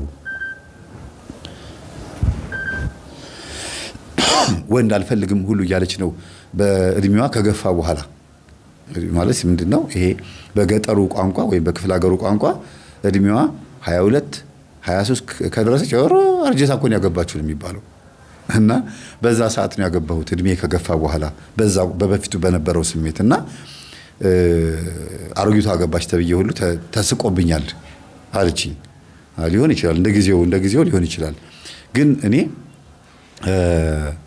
ይሄንን መጠየቅ የፈለኩት ለምንድን ነው ድንግል ሆነሽ ከሆነ ከባልሽ ጋር የተጋባሽው በቡዳ የበላሽ ወይም ደግሞ የመስተፋቅር መንፈስ ያደረገብሽ ይኖራል የዝሙት መንፈስ የሚገባው ሩካቤ ስላረግሽ ብቻ ሳይሆን ዝሙት መንፈስ ያለበት ወንድ ዝሙት መንፈስ ያለበት ማንኛውም አባወራ ሲመለከት ሊገባ ይችላል አልኳት እንደዛማ ከሆነ ታላቅ ወንድሜ ነው አለች እሱ ዘማዊ ነው እሱ ያላተራመሰው የለም ስገባም ስወጣም ጉንትን ሊያደርገኝ ነበር አለች እናትየዋ። እሜ ማርያምን እውነትሽን ነው? በቃ ከሱ የመጣብሽ የቡዳ መንፈስ አለ ጉድሽ ነው። አይ እሱ ነው በቃ ከአባቴ ጋር ይለያየሽ። እጭ ምን አይነት ነገር ነው? ሄዶ ባልወለደ ኖሮ አባቴ ምናምን ማለት ጀመረች ልጅቷ። ሌላ ቦታ ሄዶ ወልዷል አባቷ። እና ታዲያ መች ጠቀሙትና ወልዶ ያው ልጆቹ እሱ ጋር ሚስቱ ሌላ ቦታ አለ ያለችው። ከዛ እያሉ ሁለቱ ሲያወሩ ማንን አገባ አልኳቸው። የራሳቸውን ዘር ነው ያገባው። እነሱ ከራሳቸው ዘር ውጭ ሌላ ያገባሉ። እገሊትን አግባ ተብሎ ዘመድ መጥቶለት ነው ያገባው አለች። ስለዚህ ልጁ ችግር አለበት አካሉ ላይ ስላት ጊዜ አይገርም አወከው። ዘመድና ዘመድ ሲጋባ ብዙ ጊዜ አካል ጉዳተኛ ልጅ የመወለድ አይነ ስውር ወይ የሆነ ነገር ብቻ አካል ላይ ችግር ይፈጠራል። የአይምሮ ዝግመት የተለያዩ ነገሮች ይፈጠራል። እና አምጥታ ወርውራለት ጠፋች እኮ እንዴ። ታዲያ አንድ ዘር ከሆነች ለምን በቃ አልፈለገችም። እሷ አሁን አረብ ሀገር ነች ያለችው። እዛ ሆና ለልጇ ብር ትልካለች። እሱ ከእናቱ ጋር ነው ያለው። እዛው ሽበታም ሆነ እናቱ ጋር ሆኖ አሁን ዝም ብሎ እዛም ይንገላወጃል። ሲፈልግ እኔ ጋርም አንዳንድ ቀን እየመጣ አይነካክቶኝ ይሄዳል አልኳት። እንዴ ማይ አባቴ ሲመጣ አለቻት። እቺ ዝም በይች ደግሞ ወሬኛ እና ማይቀር ነው ታዲያ ባለ ያንቺ አባት አለ እንዴ? መቼ ጨርሰን ተጣላንና በጣም እኮ ነው የምወደው። ሲመጣ እንደማፈቅረው ስለሚያውቅ መጥቶ አረግፎ ይሄዳል ስሜቱን። እኔ ደግሞ በቃ እንደዚህ አይነት ከሆነ ብቻዬን ለምን ሁለተኛ ልጅ ወልጄ ደክማለሁ ብዬ ሳስወርድ በመከላከያ ስከላከል እዚህ ደርሻለሁ። ብልጦኝ ነግሬሻለሁ። እሺ ሞኝ አትሆኚ። አሁን ደግሞ የባሰ ነው የመጣው ትላታለች እናትየዋ። ከዛ የቡዳ መንፈስ በደንብ ገብቶላታል ሴትየዋ አልኩኝና የወልሽ የኔ እናት ልጅሽ ከዚህ መንፈስ ጋር በተገናኘ በጣም ጥቃት ውስጥ ነች ያለችው። አንደኛ የአይኗ መርገብገብ ብቻ አይደለም፣ ሁለተኛ ነገር ደግሞ ህይወቷ በራሱ ከባድ ነው። ደሞዟ ከእጅ ወዳፍ ላንቺ ነው የምትሰጥሽ፣ ለራሷ ምንም አትሆንም። የሚቀርቧት ወንዶች ደግሞ ትሸቻለሽ ነው የሚሏት። ይሄንን በድብቅ ነው ለኔ ነገረችኝ። ላንቺ ግን ያው እናቷ ስለሆንሽ መስማት ስላለብሽ ነው። ለምን አልነገርሽኝም የኔ ልጅ? እኔም እንደዛ ነበር የሚለኝ ባሌ እኮ። ኧረ ይሄማ ከባድ ነው። ይሄማ የሆነ ነገር ያስፈልገዋል። በል የምታውቀው ስራ ስር ካለ ቅጠላ ቅጠል ካለ ስጠኝ አለችኝ። እኔ አልኳት እንዴ ምንድን ነህ ደብተር አይደለህም እንዴ አለችኝ። በስመ አብ ወወልድ ወመንፈስ ቅዱስ አሐዱ አምላክ አልኩኝና ፊት ለፊቷ ማተብኩኝ። ደንግጬ አይደለም በቃ እሷ ላይ ያለው መንፈስ በቀጥታ ስለኔ ያለው አመለካከት በጣም ቀይሮባት። ለዚህ ነው ትምህርት የማታዳምጪው አልኳት። አይ በቃ ግርማ ምናምን ስትሉ መምህር ግርማም ደብተራ ናቸው ጠንቋይ ነው ምናምን ስለሚባል በሩቁ ይሻላል ብዬ ነው። መቅረብም ጥሩ አይደለም አይደለ? በሩቁ ምንም እንዳትሰሚ ጋሪ እንደሚጎትት ፈረስ በሩቁ አደረገብሽ የምትድኝበትን ነገር አልኳት። እኮ የምታውቀው ነገር ካለ ስጠኝ አለችኝ። እማውቀው ምንድነው ታውቂያለሽ? ውዳሴ ማርያም፣ ሰኔ ጎልጎታ፣ ሰይፈ መለኮት፣ ሰይፈ ስላሴ፣ መዝሙረ ዳዊት፣ ከዛ በኋላ ደግሞ ማስቀደስ፣ ጸበል መጠመቅ፣ ንስሐ ገብቶ ቅዱስ ቁርባን መቀበል፣ ይሄንን ማዘውተር አልኳት። ይሄማ ደግ ነገር ነው። ይሄ ቁጥሩ ይሄ ነው በቃ የምታስተምር እና ልጅሽ የሆነን ትምህርት ታዳምጣለች። ሌላ ምን ታውቃለች? ምን ቅጠል በላች? አንቺ ቅጠል በልተሻል? ኧረ ምንም ስናገር ሰምተሻል? ምንም የለም። እንደዛ ከሆነማ ትምህርትህን አዳምጣለሁ። ተቸግሬያለሁ አይደለም እንዴ? ምንድን ነው የተቸገርሽው አልኳት። ኧረ እኔ በዚህ እድሜ ቅዥቅዥ ነው የሚያደርገኝ እኔ የዝሙት መንፈስ ነው መከራ ይለቱ። ይኸው ልጄ እየሰማች ነው እንግዲህ ይኸው ከኔ ተማሪ በቃ አሏት። ገና ምንም ትምህርቱን ሳታዳምጥ የኔን ትምህርት ሳታዳምጥ ለልጇ ምክር መምከር ጀመረች። ቆይ ምክሩን ተውትና የሚያደርጉትን ንገሩኝ አልኳት። አንቺ ብትለኝ ደስ ይለኛል መምህር። ምን ነው ገና ወጣት እኮ እሱን እኮ ነው አንቱ ያልኩት። እድሜ ክብር ስለሆነ ነው ልጅ ስለወለድሽ ብዬ ነው። ግን አንቱም አንቺም እያልኩኝ የተምታታብኝ ያለው አንዱ ምንድነው አለባበስሽን አይና አንቺልና ከዛ ደግሞ ትልቅነትሽን አይቼ ደግሞ መልሼ ደግሞ አንቱ እላለሁ። ግራ ገባኝ። ስለዚህ እንዲህ ነው የሚያደርገኝ። ይኸውልህ ግራ ነው የሚያጋባኝ። ግን እንደዚህ ለብሰሽ የምታገኙ ነገር አለ? አይ ዝም ብዬ እንደው አረጀ ይችላል መባል ቆንጆ እንጂ ለመታየት ነው እንጂ ምን አለ ብለህ ነው ያገባሁት? የለ ማየ እንዴ ባለፈው ሚስቱ የሞተችበት ሰውዬ ጋር እንዴት ነው እንዴ አለች ልጅቷ። እኮ ታዲያ ምን አደረኩት? ታዲያ እሱ ምን ችግር አለ ታዲያ? እሱም ብቻውን ነው እኔ ብቻዬን ነኝ። እንኳን ደግ አደረኩ። እናትየዋ እንደ ልጅ ነው የሚያረጋት። ማዘር እያልኳት አቤት ቡና ታፊያለሽ? በደንብ ነው የማፈላው። ቡና ላይ ምን ታቀርቢያለሽ? ከረሜላ፣ ሰንደል፣ ፈንድሻ ምናምን ታደርጊያለሽ ጊዜ እናንተ ጋር እንደዛ ነው አሉኝ ድንግጥ ብሎ። ስለዚህ ሙጫ ያለ ማለት ነው ጊዜ ወይ እሱን ታውቀዋለህ እንዴ? ሙጬ ማለት እኮ ህፃን የሚያደርግ መንፈስ ነው። በኦሮምኛ ሙጫዬ ማለት ልጅ ማለት ነው። ጊዜ ነው እንዴ? እንደ ህፃን ነው የሚያደርገው። እርግጠኛ ነኝ ቸኮሌት ትወጃለሽ? ቸኮሌት ስለማላገኝ በየጊዜው ማስቲካ በቀን 3-4 ማስቲካ ነው የምበለው። ጣፋጭ ነገር ሳልበላ አልውልም። እወዳለሁ፣ ደስ ይለኛል ጣፋጭ ነገር ቡናም ሳፈላ ሁለት በዚህ የሚያክል ትልልቅ ማንኪያ ነው እንትን ማረገው ቡና ስኳር ማረገው እና ምናምን እንደዚህ ብሎ ነገሩኝ። እና ታዲያ ሙጬን ታቀፈው ተኝተው ህፃን የሆነ መንፈስ ታቀፈሽ ተኝተሽ ባልሽም ከንቺ ጋር እንዴት ይኖር? እሱም ደግሞ ሴት ዛር መንፈስ ታቀፈው እንዴት ነው አብራችሁ የምትኖሩት? በእርግጥም ደብተራው ኮከባችሁ አይገጥምም ያለው መንፈሱን አይቶ ነው እንጂ ኮከቡ የገጠመን ያልገጠመ የሚባል ሰው የለም። በመጽሐፍ ቅዱስ ስለ ኮከብ ምንም የሚያወራው ነገር የለም። ኮከብ ለካላንደር እንጂ ለሰው ልጅ እድል በፍጹም ሆኖ አያውቅም። ኮከብ የሰው ልጅ እድል ላይ መወሰን የለበትም። ሲዘቅዝቀው የሚያዩ መዳፍ የሚያነቡ ኮከብ ቆጥረው የተወለድንበትን ቀን ቆጥረው እንደዚህ የሚያደርጉ ምናምን እንዲህ ብሎ ነገር ይሄ የጥንቆላ ስራ ነው አልኳት። ማርያም አለኝ። አዎ ኧረ ይሄን እንኳ ሳደርገው ነው የኖርኩት እኮ ምን ወዲያውን ምልስ አለች። እና ይኸውልሽ ካወራ ነገር በደንብ እናውራ። በዚህ እድሜሽ የግል ወሲብ አለብሽ። ምንድን ነው እሱ ደግሞ ግል ወሲብ እንደዚህ ምናምን ጊዜ በስመ አብ ወልድ መንፈስ ቅዱስ ኧረ እኔ እሱ የለብኝም። ግን ሌሊት መጥቶ የሚገናኘኝ ግን አለ። ታዲያ በተዘዋዋሪ መንገድ እኮ እሱ ነው። ሌሊት መጥቶ የማይገናኛቸውን እጃቸውን ሰደው ዘራቸውን ያፈሳሉ። እንደገና ደግሞ መጥቶ የሚገናኛቸው ደግሞ አሉ። ካሉ ደግሞ እሱን በናፍቆት እንዲመጣ ይጠብቁታል። ጊዜ ኧረ እኔም አንዳንድ ጊዜ በመጣላለሁ። ማን ነው ግን ስላቸው ጊዜ አላውቀውም። እሱ ነው መጀመሪያ የዝሙት መንፈስ ሆኖ የገባብሽ ገጠር ላይ። በእርግጥ አዎ የገጠር ልብስ ነው የለበሰው። መጥቶ ግን አንድ ባለኝ ነው የማድረው እና ሲነጋ እንደው ባልነጋ ምልበት ጊዜ አላለች። አዙሬ ወደ አይና መጣኋት። ስለዚህ ያየሽው ነገር ይሰበራል አልኳት። አዎ ያው የሰርጌ እንዳለ ብርጭቆ ልቅ ብሏል። የነካሁት ሁሉ ይሰበርብኛል። ገንዘብ የለኝም እንጂ አሁንም ቴሌቪዥን ብገዛ ደስ ይለኛል። ቴሌቪዥኑን እሷ አንቺ የገዛችው ምቺ የምታክል የሚጤጥ ቴሌቪዥን ገዝታ ኧረ እማዬ እኔ አንቺ ደስተኛ ከሆንሽ ከመስሪያ ቤት ተበድሬ ትልቁን እገዛልሻለሁ፣ ግን ሶኬት አትንኪ። የአንቺ እጅ ሶኬት ያቃጥላል። ምክንያቱም ሁሉ ነገርሽ እንዳለ አቃጣይ ነው። እማዬ እንደው ተናገሪ ካልሽኝ ሁሉ ነገርሽ ያቃጥላል አለቻት። የአባቷ ልጅ አባትየውም እንደዛ ነው የሚለው። በቃ ሁሉ ነገርሽ ያቃጥላል። እና በእርግጥም አባትየው የቡዳ መንፈስ ያለባቸው ዘር ቤተሰብ ውስጥ ነው ያለው። መጀመሪያ የሚያገናኛቸው የዝሙት መንፈስ ነው። የዝሙት መንፈስ አገናኛቸውና መንፈስ ተወራርሰው ተለያዩ። ከዛ በኋላ ግን እንጋባ ተባብለው ደግሞ መልሰው ደግሞ ተጋቡ። አስቡት። ያ የሚያሳየው ምንድነው? መጀመሪያ ለዝሙት ነበር ያገናኛቸው። እነሱ ግን እንደ ሰውኛ ተፋቀሩ። እነሱ ሲፋቀሩ ቡዳው ተናደደ። የዚህኛውም ሴት ዛር ቡዳ፣ የእሷ ደግሞ ወንድ ዛር ቡዳ ነው። ወንድ ከወንድ የመጣ የዝሙት መንፈስ ነው። ይቅርታ፣ ከወንድ የመጣ የዝሙት መንፈስ ነው።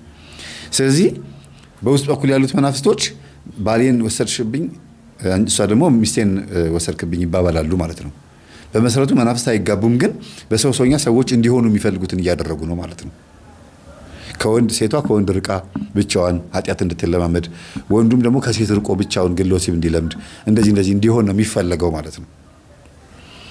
በሉ ማዘር እንግዲህ ያዩት ነገር በሙሉ የሚቃጠል የሚበላሽ ከሆነ የዚችም ልጅ እድል እንደዛ ነው። እስቲ ይህችን ልጅ ጧት ቅባት ቅዱስ እየተቀቡ አይኖትን በጸበል እየታጠቡ እስቲ ይህች ልጅ በሰላም ሸኟት፣ ይቅናሽ ብለው ሸኟት። እስቲ በዚህ እንለማመድ አልኳቸው።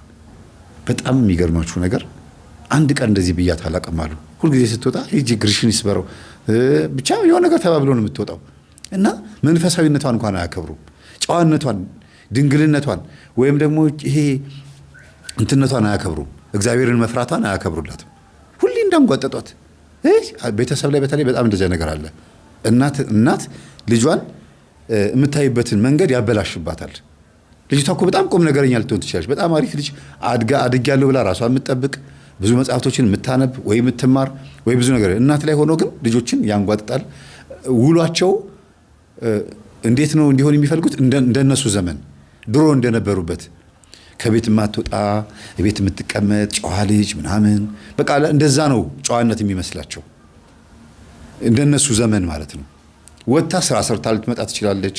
ራሷን ጠብቃ ብዙ ሰው አስተምራ ብዙ ነገር አድርጋ ጸበል ተጠምቃ ቤተክርስቲያን አስቀድሳ አገልግላ ልትመጣ ትችላለች ሴት ልጅ። እና ጨዋነት ቤት በመቀመጥ አይደለም የሚለካው። ጨዋነት ካነጋገር፣ ጨዋነት በተግባር የሚገለጥ ነው። በንግግር ራሱ አይገለጥም። ጨዋነት በንግግር ብቻ አይገለጥም። መገለጫ አንዱ መንገድ ነው እንጂ ብቻ ማለት አይደለም። እና ህይወቷን በልተሻታል አልኳት። እንዴት አለችኝ። ትምህርቷን አቋርጣ ነው አይደለም እንዴ እንትን የምትሰራው በዚህ መስሪያ ቤት የምትሰራው? አዎ ስትፈተን ብዙ ነገር ህይወቷን አጫውታኛለች ልጅቷ። እኔ ለእናንተ መንገር የፈለኩት እዚህ ላይ ስለሆነ ነው። ፈተና ስትፈተን ያጠናችሁ ነገር አይመጣላትም። ድንብርብር ብላ ዝም ብላ ያገኘችውን ነገር የምታጠቁረውና መልስ የምታከበው ዝም ብላ በቃ ትምህርት እንዲሁ ሳይገባት ነው 9ኛ ክፍል የደረሰችው። ከዛ ደግሞ ደሞዝ በምትቀበልበት ሰዓት ላንቺ ነው የምትሰጥሽ። እሷ ለራሷ ምንም አትገዛም። ኢቭን ቀሚስ መግዣ እንኳን ካንቺ ነው የምትቀበለው። በአንድ በኩል አክብሮት ይመስላል፣ ትህትና ይመስላል። በአንድ በኩል ደግሞ የቀማትም ነው። እሷ አሁን ገንዘብ የምትይዝበት ብዙ ነገር የሚያምራት ሰዓት ነውና ተምታቶባታል። መንፈሳዊ ሕይወቴ ነው ትህትናዬ ነው ወይስ ከእኔ እጅ ላይ የእናቴ መንፈስ እየቀማኝ ነው ብለሽ ለምን አሰብሽ ብለዋት ነበርና እሱን እንዳስብ ያደረገኝ ስሰጥሽ እሺ ሳንቲም ደግሞ ወርውረሽልኝ ደግሞ ሰጠሁት ነው እንዴ ይሏታል። አንድ ወር ሙሉ ጠዋት ወጥታ ማታ እየገባች ቤተክርስቲያን መሄድ እያማራት ቀን እዚህ ሰፈር መዋል እያማራት ለአንድ ቅዳሜ ብላ ብቻ ነው ስራ የምትሰራው። አንድ ቅዳሜ ታርፋለች። እሱን ቤተክርስቲያን ሄዳ ጉባኤ ነው የምታዳምጠው። ከዛ ውጭ ደግሞ እቺ ልጅ ያለ ረፍት 30 ቀን ሙሉ የሄደችበትን ገንዘብ ነው ሳንቲም የምትይባት። ስለዚህ ደሞዟን እየናቀባት ነው። ከዛ በኋላስ ምንድነው የተፈለገው? ይቺ ልጅ ይሄ ሳንቲም ካልጠቀማትማ በቃ ገላዬን ሸጬ ወደ ወንዶች ጋር ሄጄ ድንግልና በአሁኑ ሰዓት በጣም በቢዝነስ ውስጥ እየገባን ያለው እንደው እግዚአብሔር ያትርፋችሁና ይሄን በመናገሬም ሌላ ነገር ሐሳብ እንዳላሳስባችሁ እንጂ ብዙ ችግር ውስጥ እየገባ ነው ብዙ ሰው። ኩላሊት መሸጥ የሆኑ ትርፍ የሆኑ ነገሮች መሸጥ ብቻ ያዋጣል እየተባለ ነውና ድንግልና አንድ ድንግልና ነው እና ይሄ ከባድ ነው በጣም። እና እንደዚህ ልትሄድ ትችላለች፣ ወደ ሌላ ወደ ዝሙት እንድትሄድ ያደርጋት ይሆናል። የዝሙት መንፈስ ደግሞ በጣም ነበር የሚያስቸግራት ይች ልጅ። እና ይሄ ነገር አለ ብዬ ስነግራት ይሄን ነገር እንዴት መቼ አስተዋልኩት? ይሄን ልጅ ተሰቃይተሻል እንደዚህ? አይ እኔ ተሰቃይቼብሽ አይደለም፣ ግን ምንም ሳልሰስት ብሬን እየሰጠሁሽ እድሜን እስቲዩ በዚህ እድሜ እኔ ብዙ ነገር ያምረኛል። እንደ ቻፕስቲክ እንኳን ገዝቼ ወይ ቫዝሊን እንኳን ገዝቼ አላውቅም። አንቺ ነሽ ገዝተሽ የአንቺን ቫዝሊን መቀባው። ምን ጣለው በምን ሆነና የአንቺን ንብረት በመጠቀም አይደል? እኔ 1 2 ወር 3 ወር ደሞዜ ልከልክላትና ከዛ በኋላ እንደፈለግኩ ለባብሼ ምናምን ብዬ ልውጣ እያልኩ እያሰብኩ ነበር። ጊዜ እስቲ ትሞክሪያትና እዚሽ ቤት ታድሪያታለሽ አሉ ሴትዮዋ። እና ስጮህብሽ ስናገርሽ ምናምን እንደ እውነት ነው እንደምትወስጂ የኔ ልጅ አለቻት። መልሳ ደግሞ እና ማይ ታዲያ እንዴ እኔ እኮ ልጅ ነኝ፣ ወጣት ነኝ። እናቴ ጣልታኛለች፣ እናቴ አባቴን እንደጠላችው እኔን ጣልታኛለች ብዬ እኮ ነው የማስበው። ኧረ የኔ ልጅ ነኝ ያለችና ግንባሯን ሳመቻትና ያው ጉልበቴን ሳሚ እናትሽ ነኝ፣ እንደዚህ ስላሰብሽ አበሳጭተሽኛል፣ በጣም አዝኜብሻለሁ አለቻት። ልጅቷ ጉልበት ሳመችና እሜ አንድ ነገር ሳትደብቂ ይሁን ሁሉ ነገር ነው ለመምህር የምትነግሪው። ዛሬ የነገርሽው በቂው ነው፣ ግን ከዚህ ሰዓት ጀምሮ 3 ነገር ቃል ያስገባሻል። አንደኛ ንስሐ ትገቢያለሽ፣ ሁለተኛ ጾም፣ ጸሎት፣ ስግደት እዚህ ቤት ውስጥ እንጀምራለን። ከዛ በኋላ ደግሞ ጸበል ሄደን መጠመቅ እንጀምራለን። ትምህርቱን እያዳመጥሽ ነው። ታዲያ 3ቱ የሚሆነው ንስሐ መግባት፣ መጸለይ፣ ጸበል መጠመቅ ከትምህርቱ ጋር ነው የሚሆነው። ኧረ ችግር የለውም እኔ ልጅ አንቺ ለቁም ነገር ነው ይልኝ እንጂ ችግር የለውም። እኔ ከዛ በኋላ እንዴት አይነት ወግ ማድረግ ያለው ህይወት እንደምኖር ታይኛለሽ። እና እኔ በጣም ተጎድቻለሁ። ማይ በጣም ነው የተጎዳሁት። ደህና ምግብ አልበላ፣ ደህና ነገር አለ ብዙ ነገር መስራት እየቻልኩኝ ያንቺ ላይ ያለው ይቀማኛል አለቻት። እንዴት እንደሚቀማኝ አላውቅም፣ ብቻ ይቀማኛል፣ ይታወቀኛል፣ እየቀማኝ ነው አለች። የእውነት እኮ ነው የሚገርማችሁ። እናቷ ላይ ያለው መንፈስ በትክክል ነው የሚቀማት። ቆንጆ ልብስ ለብሳ ውስጧ ባዶ ደሃ ምንም የላትም። ስትሄድ ስትመጣ ያላትን የምትመስለው ቦርሳዋ ምናምን ሲታይ ምንም የጸሎት መጽሐፍ ቦርሷ ውስጥ፣ ከዛ ሞባይሏ፣ ከዛ ደግሞ ቻርጀሮች ምናምን እና አንዳንድ የሴቶች የሚያስፈልግ ነገር ምናምን ጉዳይ በቃ። እና በእርግጥ ሌላ ነገር ምን ልትይዝ ትችላለች? ገንዘብ የላትም ማለት ነው፣ ብር የላትም። ግን በጣም ከእናቷ በላይ በጣም ነው የምታምረው። በእናቷን የወጣችው መልክ እና ግን በጣም ተደባብቃ ማስካርጋ ነው የምትሄደው። በተለይ ትምህርታችንን ማዳመጥ ከጀመረች በኋላማ በትክክል ማስካርገች። በቃ መልኳ መከለል ጀመረች። ለወንድሞች የመሰናክል መሆን አልፈልግም የሚል ዝም ብሎ ትንሽ እሳቤ ያለኛለች። ከዛ አብረው መስገድ፣ መጸለይ፣ ጸበል መሄድ ምናምን ሲጀምሩ ቡዳው ተረክሎ ተነሳ። ከማን የመጣው? ያው ገጠር ላይ ያያት የዝሙት መንፈስ ነው። እንደጠረጠር ነው የሆነው። ከዛ ከባለቤቷ የመጣ የዝሙት መንፈስ አለ እና ባሏን በጣም እንድትወዱ ያደረኩት አውቄ ነው። በመሀል እየመጣ ዝሙት እንዲፈጽም ነው። እሺ ብላ እንድትቀበለው ዝሙት ሆኖ እንዲቆጠርባት ነው። ባታፈቅረው ኖሮ ሂድልኝ ከዚህ ትለው ነበረ። የፍቅር ልብ እንድታፈቅረው አድርጌ እንደ መስተፋቅር በጣም እንድትናፍቀው ሌሊትም ቀንም እንድትናፍቀው አደርጋለሁ። ግን በህልሟ በፍጹም እሱ በህልም ካየችው በፍጹም ቀርቶ አያውቅም። በዛው ቀን ይመጣል። በህልም ታየዋለች። የምታየው መንገድ ላይ ሲንገላወድ ነው። ከዛ ጠዋት ይመጣል። አይገርምም? በህልሜ አይቼህ ነበረ፣ አስበሽኛል ማለት ነው ይላታል። ድሮንስ ጋብቻ ላይ የገባ ነው እኮ እኔ ስለምወድህ እንጂ አንተ እኮ አርፋ አትቀመጥም ስለው ጊዜ ተይ እባክሽ እኔ ወድጄ አይደለም ይላል። በቃ ሲያሳዝን ብታዩት። ከዛ አባቷን በድብቅ ሄዳ ደግሞ እንደገና ደግሞ ቤተሰቦቹ ላይ ሄዳ አፈነዳችሁ። እዚህ ቤት ውስጥ ችግር አለ እህቶችን ያቸው እስቲ ምናምን በቃ ምንም ሳትፈራ ልጅቷ በኮንፊደንስ ምክንያቱም ወደ ቅዱስ ቁርባን ወደ ምናምን ተጠጋች፣ ወደ ስግደት ምናምን ተጠጋች።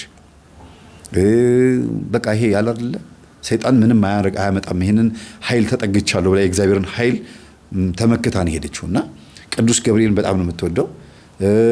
ጻድቁ አባታችን አቡነ የአባ ኪሮስ ልጅ ስለሆነች የአባ ኪሮስ ልጅ ስላችሁ የሰፈሩ ሳይሆን በእሳቸው ቀን የተወለደችውና በቃ አባ ኪሮስ በጣም ስለምትወድ ጻድቁ አሉልኝ ነው የምትለው። እና ከዛ በኋላ ነገሮች ተስተካክለው አባቷ ቀድሞ አልተለወጠም። እናትየዋ በጣም ረጅም ሰዓት ፈጀባት መንፈሱን ለመሸኘት። አባትየው ምንም አይነት ሰይጣን ሳይጮህ ከላዩ ላይ ዝም ብሎ መንፈስ አይሆንላት ልጁ ገርሞት እንደዚህ አድጋ ስለዚህ ነገር ስታወራ እስቲ እስካሁን ድረስ ብዙ ማገዶ ጨርሻለሁ፣ ብዙ ሄጃለሁ፣ እስቲ ልጄ የምትለኝ ልስማ፣ እስቲ አድጋልኛለች የኔ እናት ነኝ፣ እስቲ ግንባሯን ይስማታል። ምን ትላለች? ከዛ እግዚአብሔር ሆይ ግንባሬን እየሳመኝ ስለሆነ እያዘወተረ ስለሆነ ሰሞኑን ቅባ ቅዱስ ተቀብቼ እንዲስመኝ አደርጋለሁ፣ በዛው በከንፈሩ ላይ ገብተህ አንተ መልካም ነገር እንዲያወራ አድርገው ትላለች። አንድ ነገር ክፉ ነገር ተናግሮት አያውቅም። በጣም መልካም የሆነ ሰው ነው፣ ትሁት የሆነ ሰው ነው አባቷ። ከሚገባው በላይ ትሁት ነው። በቃ ሰው ሲያገኝ እኔን ራሱ ሲያገኝ ቁጥቁጥ ብሎ ሰላም ነው መምህር እግዚአብሔር ይመስገን አውቆ ነው ስላት ጊዜ አረ እንደዚህ ነው አባቴ አለችኝ።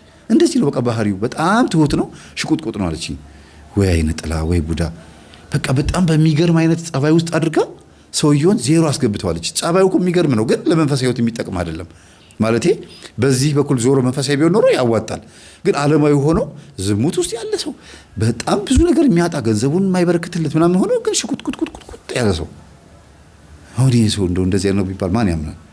እና ግርድ አድርጋ በመልካም ጸባይ ጋርዳ ሼም እንዲይዘው አድርጋ በእፍረት ውስጥ የሚኖር ሰው ነው። አሁን ማን ያምናል? ይሄ ሰው ውስጡ ጭንቀት አለበት፣ ችግር አለበት፣ መንፈስ አለበት፣ ቡዳ አለበት ተብሎ ማን ያምናል? በጣም መልካም ሰው ነው። ሰፈር ውስጥ የሚገርም ትሁት እሱ ምንም አይሆን ነው የሚባለው።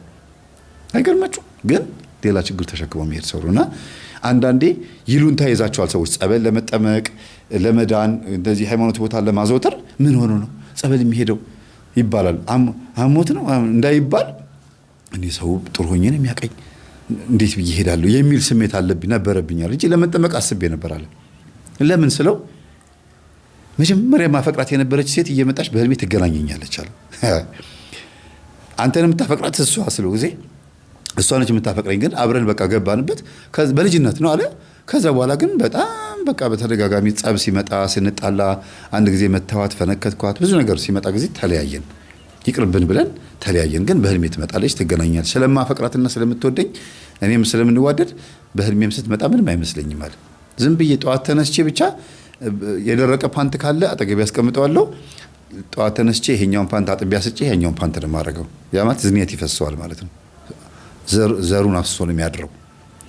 ይሄ ነገር ደግሞ በሳምንቱ 3 ወይ 4 ነው የሚሆነው እና ሰውነቱ በጣም በቃ ልቅ ብሏል። በቃ ዘሩን በማፍሰስ ሴት ጋር ይሄዳል። እንደገናም እንደዚህ ነው። በቃ ወንድ ልጅ ደግሞ ዘሩን ዝም ብሎ በተከታታይ የሚያፈስ ከሆነ በጣም ከባድ ነው። አቅም ያንሰዋል።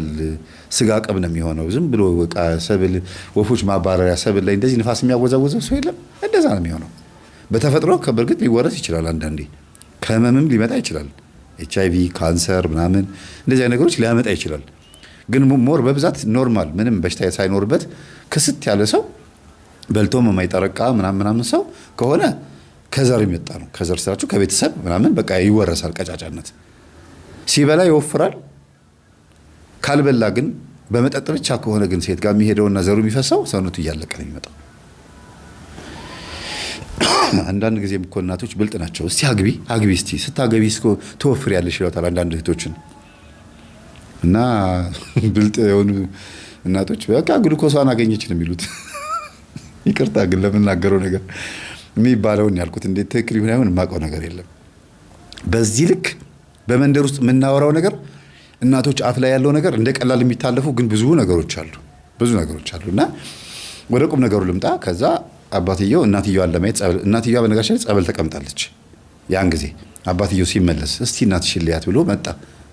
ባልተቤት የመጣ አለችው። አዎ ለመጣሁኝ። እንደዚህ የሚቀላለዱት መጣሁ። አንቺ እንደው ምን ሰማው ጉድ ምንድን ነው? እንደው አንድ ሳምንት ሆነኝ ትምህርቱን ሳዳምጥ እንደው ልጅሽ በጣም የምትገርም ናት፣ የማታመጣው ጉድ የለም ሰማሽው ይላታል። አዎ አይ እኔና አንቺ እኮ በቃ አብረን መቀጠል የምንችልበት ትዳር ነበር፣ በጣም ነበር እኮ የምትወጂኝ አላት። አሁንስ መግባት ትችላለህ መምጣት ትችላለህ እኮ አለችው። እኔ በጣም እወድሃለሁ አይደል አንተ ግን አትፈልግም። አሃ ታዲያ እዛ ነገር ላይ ስንደርስ ታዲያ ሚጥሚጣ ትሆኝብኛለሽ አላት። ተው እንዲሁ ዝም ብለን መኖር አንችልም ነበረ?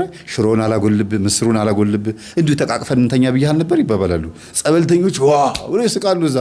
ከዛ በሉ ዝም ብሏልና ዝም አስባልናቸውና በጣም ነው የሚነጋገሩት። በነገራችን ላይ እንደዚህ እንደማወራው እንደኔ አይደል፣ በእኔ ድምፅ አትውሰዱት። ሰውየውም ይናገራል። ከዛ እንዴት ናችሁ ሰላም ናችሁ እግዚአብሔር ይማራችሁ ጊዜ እግዚአብሔር ይማር አንተንም እግዚአብሔር ይማር እኛማ አምሮናል ይላሉ አይደል ይላልና እንትን መስሎታል። ጸበልተኛ በሽተኛ ብሎ በሚለው ነገር ነው የሚይዘው። እና እግዚአብሔር አንተንም ይማርህ አሉት። እኔማ ምኑን ያው በቃ ተመልሼለታለሁ። በእርግጥ ግን አይ አጋንንት ሳቀበት። ከርቀት አጋንንት ያለባት ሴት ልጅ ማለት ነው። ጀለሶች እኮ ውስጥ አሉ እኮ ይላሉ፣ ይተያያሉ በእርግጥ እና ውስጥ አሉ እኮ። አይ ለማንኛውም ዝም ብለህ እስቲ 3 ቀን ዝም ብለህ ተጠመቅና ጀለሶች ተረክ ይላሉ። ደግሞ መጀመሪያ የሚነሳው ደግሞ ማን እንደሆነ ታውቃለህ? ዛር ነው የሚነሳው አሉ። እንዳለውም ጸበሉ ሲጠመቅ ሰውየው መጀመሪያ ዛር ተነሳ። ከዛስ ቡዳ፣ ከዛስ በኋላ መተት፣ የስራ መተት፣ ስራ እንዳይሰራ ከእናቱ ቤት እዛው የቤት አይጦ ነው እንዲኖር። ጠዋት ወጣ ማታ ገባ፣ ከእናቱ ቤት እንዳይለይ፣ የራሱ ወግ ማድረግ እንዳይኖረው። ማን ነው? ጎረቤት። ወይኔ በቃ አንዱ በአንዱ ተመዞ አሳ ጎርጓሪ ዘንዶ ያወጣል። ወጡ በቃ መጡ። ጭራሽ ሌላ ነገር ውስጥ ገብቶ በቃ ሰውየው ጸበልተኞቹን ማገዝ እንደዚህ ነው ደፈውስ እያለ በቃ ያዳምጣል። ገጠመኝ ስብከት ያዳምጣል። አውደ ምሕረት ላይ ወንበር ይደረድራል ምናምን። ማይክራፎን ከውስጥ ይሰጡታል፣ ስፒከር ያመጣል፣ ማይክ ቼክ ያደርጋል። በጸሎት ሲከፈት ቆሞ አብሮ ጸሎት ይከፍታል ምናምን። በቃ ቤተሰብ ሆነ። ባልና ሚስት እዛው ጸበል ቦታ ላይ ቤተሰብ ሆኑ። የቤተ ክርስቲያን ቤተሰብ አካል በቃ እንዴት ልበላችሁ፣ ሁሉ ነገር የገባው ሰው ሆነ። ከዛ ወደ ቤት ከሄድን ልንሳሳት እንችላለን፣ እዚሁ እንሁን እያላት ነበር የቆዩት። መጨረሻ ላይ የማን መንፈስ ቀድሞ ወጣ ስላችሁ ጊዜ አይ መምህር እኔ ተገላግያለሁ መሰለኝ፣ ዛሬ ሌሊት ጥሩ ህልም አይቻለሁ፣ ጸበልም ስጠመቅ ሄዶልሻል ብሎ እንደ ቀልድ ነግረውኛል እና ነገ ልድገምና ወደ ቤት ይገባለሁ፣ እሱ ከፈለገ ይቀመጥ አለች። አይ ችግር የለውም እሱ ይቀመጣል፣ ግን አንቺ ወደ ቤት መግባት ካለብሽ ሂጂ ግቢ አልኳት። ከአንድ ወር ከምናምን በኋላ ወደ ቤቷ ሄደች እና በቃ ያገኘችው ነገር ቁርጥምጥም አድርጋባት የጠበቀቻት። ልጅቷም እዛ ከእናቷ ጋር አንዳንዴ ስለምትውል ቤቱ ላይ ግብት ብላ የሆነ ነገር ሰርታ ብቻት ነው የምትመለሰው። እና አይጥ በራሱ የቡዳ መንፈስ ምልክት ነው፣ ምቀኛ ነው ብዬ ነገርኳት። ቤት አስገብቻት ተመለስኩኝ። ልጅቷ አንዴ ስራ ትሄዳለች፣ አንዴ እናትና አባቷ ጋር ምናምን ነው። እና እናቴን አድርስልኝ ብላኝ ነበር። እናቷን አድርሼ ስለ አይጥ ነግሬያት፣ አይጥ ራሱ ከጎረቤት የሚመጣ ምቀኛ ነው። አይጥ ሁሉም አይጥ አይደለም ግን ቡዳ ብዙ ጊዜ ባይጥ ይገለጣል፣ ምቀኛ ባይጥ ይገለጣል። ያየብሽን ነገር ቀን በፌስታል ይዘሽ ስትገቢ ወይ በሆነ ነገር ይዘሽ ስትገቢ ምን አመጣሽ፣ ምን አስገባች፣ ምን አገኘች ተብሎ የሰው አይን ይመለከትሻል አይደል? ያ ያየውን ነገር ደግሞ ቤት ውስጥ አይጥ መጥቶ ደግሞ ይበላዋል። እና አይጥ ብዙ ጊዜ ለደብተራም ተላላኪ ነው፣ ለቡዳ መንፈስም ላለባቸው ሰዎች ተላላኪ ነው። አይጥ ተደርጎም ስለሚደገም አይጥ ተደርጎ የተደገመ ድግምት ደግሞ የሰላቢ መንፈስ ነው። ስለዚህ በተለያዩ ነገሮች በዚህ ይሄ ነገር አለና ራስሽን ጠብቂ ያልኳት። ጸሎት ክፍል ምናምን በማግስቱ መጥቼ ጸሎት ቦታ ሰራሁላት። እቃ ማስወገድ ያለባትን መሸጥ ያለባትን አላስፈላጊ ኮተቶች በሙሉ ሲወገድ ቤቱ ሰፋ። በጣም ብዙ ኮተት አላስፈላጊ፣ ሶፋው ራሱ እጀታው መደገፊያው በራሱ ይሄን ክንዴን ያክላል። የአንዱ መደገፊያ ምን ያደርግልሻል? ይሄ ለጠባብ ቤት ይሄ ሶፋ አይሆንም። እቃ አነስ ያለ ጥር ምጥን ያለ ነገር ብዬ ነገርኳት። በጣም ሰፋ። ወንበር ብቻ ይበቃኛል አለች። እንዴ በጣም አልጋቸው ተቀምጦ ጸሎት ክፍል ተቀምጦ ራሱ ሰፊ ሆነ ቤቱ። እና አንዳንዴ ኮተትን ራሱ ቤት ውስጥ የምታደርጉ ሰዎች ይሄ ነገር ማስወገድ አለበት። አላስፈላጊ ነገር በቃ መጣል ነው፣ መተው ነው። ዝም ብሎ እቃ መሰብሰብ ከጓሮ መከመር ምናምን አያደርግም። በቃ አስወግዱ። አንዳንዴ በእንደዚህ አይነት ቆሻሻ በሆነ ፍግ ባለ ነገር ውስጥ የሚደበቅ መንፈስ ማለት አመድ ላይ ይደበቃል፣ አተላ ላይ ይደበቃል፣ ቆሻሻ ላይ፣ ሽንት ቤት፣ የቆሻሻ ልብስ ላይ የመደበቅ ባህሪ ያለው። መቼ የሚጸልይ ቤተሰብ ካለ፣ የሚሰግድ ቤተሰብ ካለ እዚህ ቤተሰብ ልብ ላይ ማረፍ አልችልም ብሎ ሌላ ሰው ላይ ነው የሚያርፈው። ይሄ ደግሞ ማቴዎስ 12:44 ላይ ተጽፏል። መንፈስ ከሰው ወጥቶ ወደ ሆነ ቦታ ሄዶ ያድራል፣ ተመልሶ ደግሞ ይመጣል ይላል። ውጣ ተብሎም ውጣ ሳይባልም ይወጣል። ውጣ ተብሎ ከሆነ እንደፈለገ የመንገላወጅ ወይም እዛም ማለት እድሉ ጠባብ ነው። ለምን የሚያጠምቅ አባት ከሆነ ውጣ ያለው ታሰር ሊለው ይችላል፣ ወይም ደግሞ ሲኦል ግባ ሊለው ይችላል። በራሱ ፈቃድ ግን እቺ ሴትዮ መጸለይ ጀመረች ማለት ነው፣ ስለዚህ ነገ ትይዘኛለች ብሎ ቀድሞ ሳትይዙት ቀድሞ ወጥቶ ከሆነ ግን ወጣ ገባ እያለ ይረብሻቸዋል። ይሄ መንፈስ ደግሞ መደበቂያው ቤት ውስጥ የኔ ነው ብሎ የሚያስበው ንብረት ላይ ነው የሚደበቀው። ወይም ደግሞ እሱ በክትና ቆሻሻ ስለሆነ ወይም ደግሞ አስቀያሚ ፍጥረት ስለሆነ በባህሪው በተግባሩ ማለት ነው ቆሻሻ ነገር ላይ ነው የሚወደው። ለዚህ እኮ ነው ሰዶማውያንን አይነ ምድራቸውን እንዲቀቡ እንዲመገቡ ምናምን ሽንት ቤት ቆሻሻ ነገር እንደገና ሲንክ ላይ ቁጭ ብለው የሆነ በቃ በወርቅ የሽንት ቤት መቀመጫ ሲንክ በወርቅ እስከ መስራት ድረስ የሚደርሱት ግማግም ቆሻሻ ስለሆነ ነው። አጅሬው እዛ ስለሚለክፋቸው ነው። ብዙ ኮተት አለ በነገራችን ላይ እና የተግማማ የሆነ መንፈስ ነው። ሰዎችንም ያግማማቸዋል። ጸዴ የሚያደርጋቸው ሰዎች አሉ። በስጋ ንጹህ ያደርጋቸውና በስጋቸው በነፍሳቸው ደግሞ ግምት ያደርጋቸዋል። ምን ማለት ነው? አሪፍ መኪና ነው የሚይዙት፣ ቤታቸው የሚገርም ነው። ህይወታቸውን ስታዩት ግን ቆሸሽሽሽ ያለ ነው። የዝሙት ህይወት፣ የሌብነት፣ የሙስና፣ የጉቦ ምናምን የብዙ ነገር ህይወት እና ከዚህ አንጻር አባትየው እዛው ቀርቷል። እናትየው ወደ ቤት መጣ። ይሄን አጸዳርታ ምን ብላ ይመጣል፣ ይዤው እመጣለሁ ጠብቂ አልኳት። ምንም ሰርፕራይዝ የለም። ከጸበል እንደወጣ አንቺ ጋር ነው የማመጣው ብያታለሁ። ከዛ ከጸበል ልወጣ ነው መምህር በቃኝ አለኝ። በቃ አዎ እሺ ስራ ምንድን ነበር? ስራው እኔው ራሴ ሄጄ ሰርቼ የሚመጣው ስራ ነው። ከባድ ስራ አይደለም። ከተውኩት የሚታው ከሰራውት የሚሰራ ነው። ደላላ ነው ስለው ጊዜ አይደለም ብቻ ተወው አለኝ። ይሄ ነው የኃጢአት ስራ ስለሆነ ማለት ነው። ይሄ ነው ማለት ከበደው። ከዛ በኋላ ሁለቱ ተሰባሰቡ። ልጅቷም አባቷን እንዳመጣው ስነግራት ጊዜ ከስራ ብን ብላ መጣች። ከዛ ወይኔ እናቴና አባቴ አብራችሁ ልትኖሩ ነው ማለች። አዎ ልጅህ እንዴት ልታረገው ነው? ይመጣል ምን ችግር አለው? አዎ ይመጣል ምን ችግር ይምጣ። ምንም ማለት አይደለም። ያጫውትሻል፣ ወንድምሽ ነው። የሚገርማችሁ አካል ጉዳተኛ ነው የሆነው እንጂ ሌላ ምንም አልሆነም። ምንም ሌላ የተፈጠረ ነገር የለም። ሰው አንድ እግሩ ሰለለ በቃ። ይሄ የሚገርማችሁ ደግሞ እንደዚህ አይነት ነገር አጋጥሞኝ ያቅም ግራ እግሩና ቀኝ እጁ የሰለለው እንደዚህ ኤክስን ያደረገበት እንደዚህ ብዙ ጊዜ ይሄ ከፍሎ ነው እንደዚህ የሚይዘው። ዶክተሮች ካላችሁ እንደዚህ የሚሆንበት አጋጣሚ ምን ሊሆን እንደሚችል ብትነግሩኝ ደስ ይለኛል። ከዛ ልጅህን አምጣለች። እውነት ማርያምን ልጅህን ትቀበያለሽ? አዎ እኔ ለነገሩ በጣም ስለምታፈቅረኝና ስለምትወጂኝ ልጅህን ትቀበያለሽ። ግን አለ መጀመሪያ ጉዳያችንን ፈጽም አላለ። ተጠምቆ ምክንያቱስ እንዲህ አሁንም እንደገና ደግሞ እንደሚጣ ብቃጠልስ አለ። አይ እሱ በፍጹም አይሞከርም። በቃ ብዙ ትምህርት ታውቂያለሁ፣ ዝሙት አንፈጽምም ስትለው ስለ ሰፈርሽ ስለዚህ ስለ ሰፈሩ ጸባይ በደንብ ሰምቻለሁ። አሁን የዝሙት መንፈስ ካንቺ እንደተወገደና እንዳልተወገደ ለማጣራት ነው እንደዚህ ያልኩት። አየሽ አሁን ተለውጠሻል። በጣም ጥሩ ነው። ስላንቺ አቅ ነበር እዚህ ሰፈር የሚነግረኝ ሰው ነበር። ሚስት ተበላሽታለች እንደዚህ ይዛልች። አይ እኔ ስለሌለሁ ነው። ወንድ የሌለበት ቤት ያለች ሴት እኮ እንደዚህ ናት ብዬ ነው የምመልስላቸው እንጂ ቀጥላለሁ። ባልተቤቴ ይሄን ከሰማ በኋላ ሊጠፋህብኝ አለችው። አዎ በዚህ ዓመት አልመጣሁም አይደል? አዎ ይላታል። እና ይሄንን ሪከርድ አድርጋ ላከችልኝ ልጅቷ። እንደዚህ እየተባባሉ ነው አለችኝ። ሳዳምጠው ያስቃሉ። በጣም ንግግራቸው በጣም የሚያስቅ ነው። እንደ አራዳ ልጅ ፍንዳታ ሰፈር ልጆች አሉ አይደል? እድሜያቸው ገብቶ ግን እንደ ፍንዳታ ነው የሚያወሩት። እና በእርግጥም ልጁን አምጣው አለችው። ምንም ችግር የለውም አንተ ባትኖር እንኳን እዚህ መተህ ውለህ መሄድ ትችላለህ፣ እናት ጋር ማድረግ ትችላለህ፣ ልጅህ ግን ይምጣ አለችው። ከዛ ልጁ መጣ። እግዚአብሔር ምሕረት እንዳደረገላት ምልክቱ በእውነት ነው የምላችሁ በጻድቁ አባታችን በአባ ኪሮስ ጸበል ልጁ መራመድ ቻለ። የ6 ዓመት ልጅ ነው ምናምን ነው መራመድ ቻለ። እናንተ እናትየዋ ጸበል ልትጠመቅ ስትሄድ እያመጣች እምነት እየዳበሰችው አዝላው እየሄደች ተሸክማው እየሄደች እንደገና ምን የማ ልጅ ነው ስትባል ጊዜ የባለቤቴ ልጅ ነው ምንም ሳትፈራና ሳታፈራ አይገርማችሁም?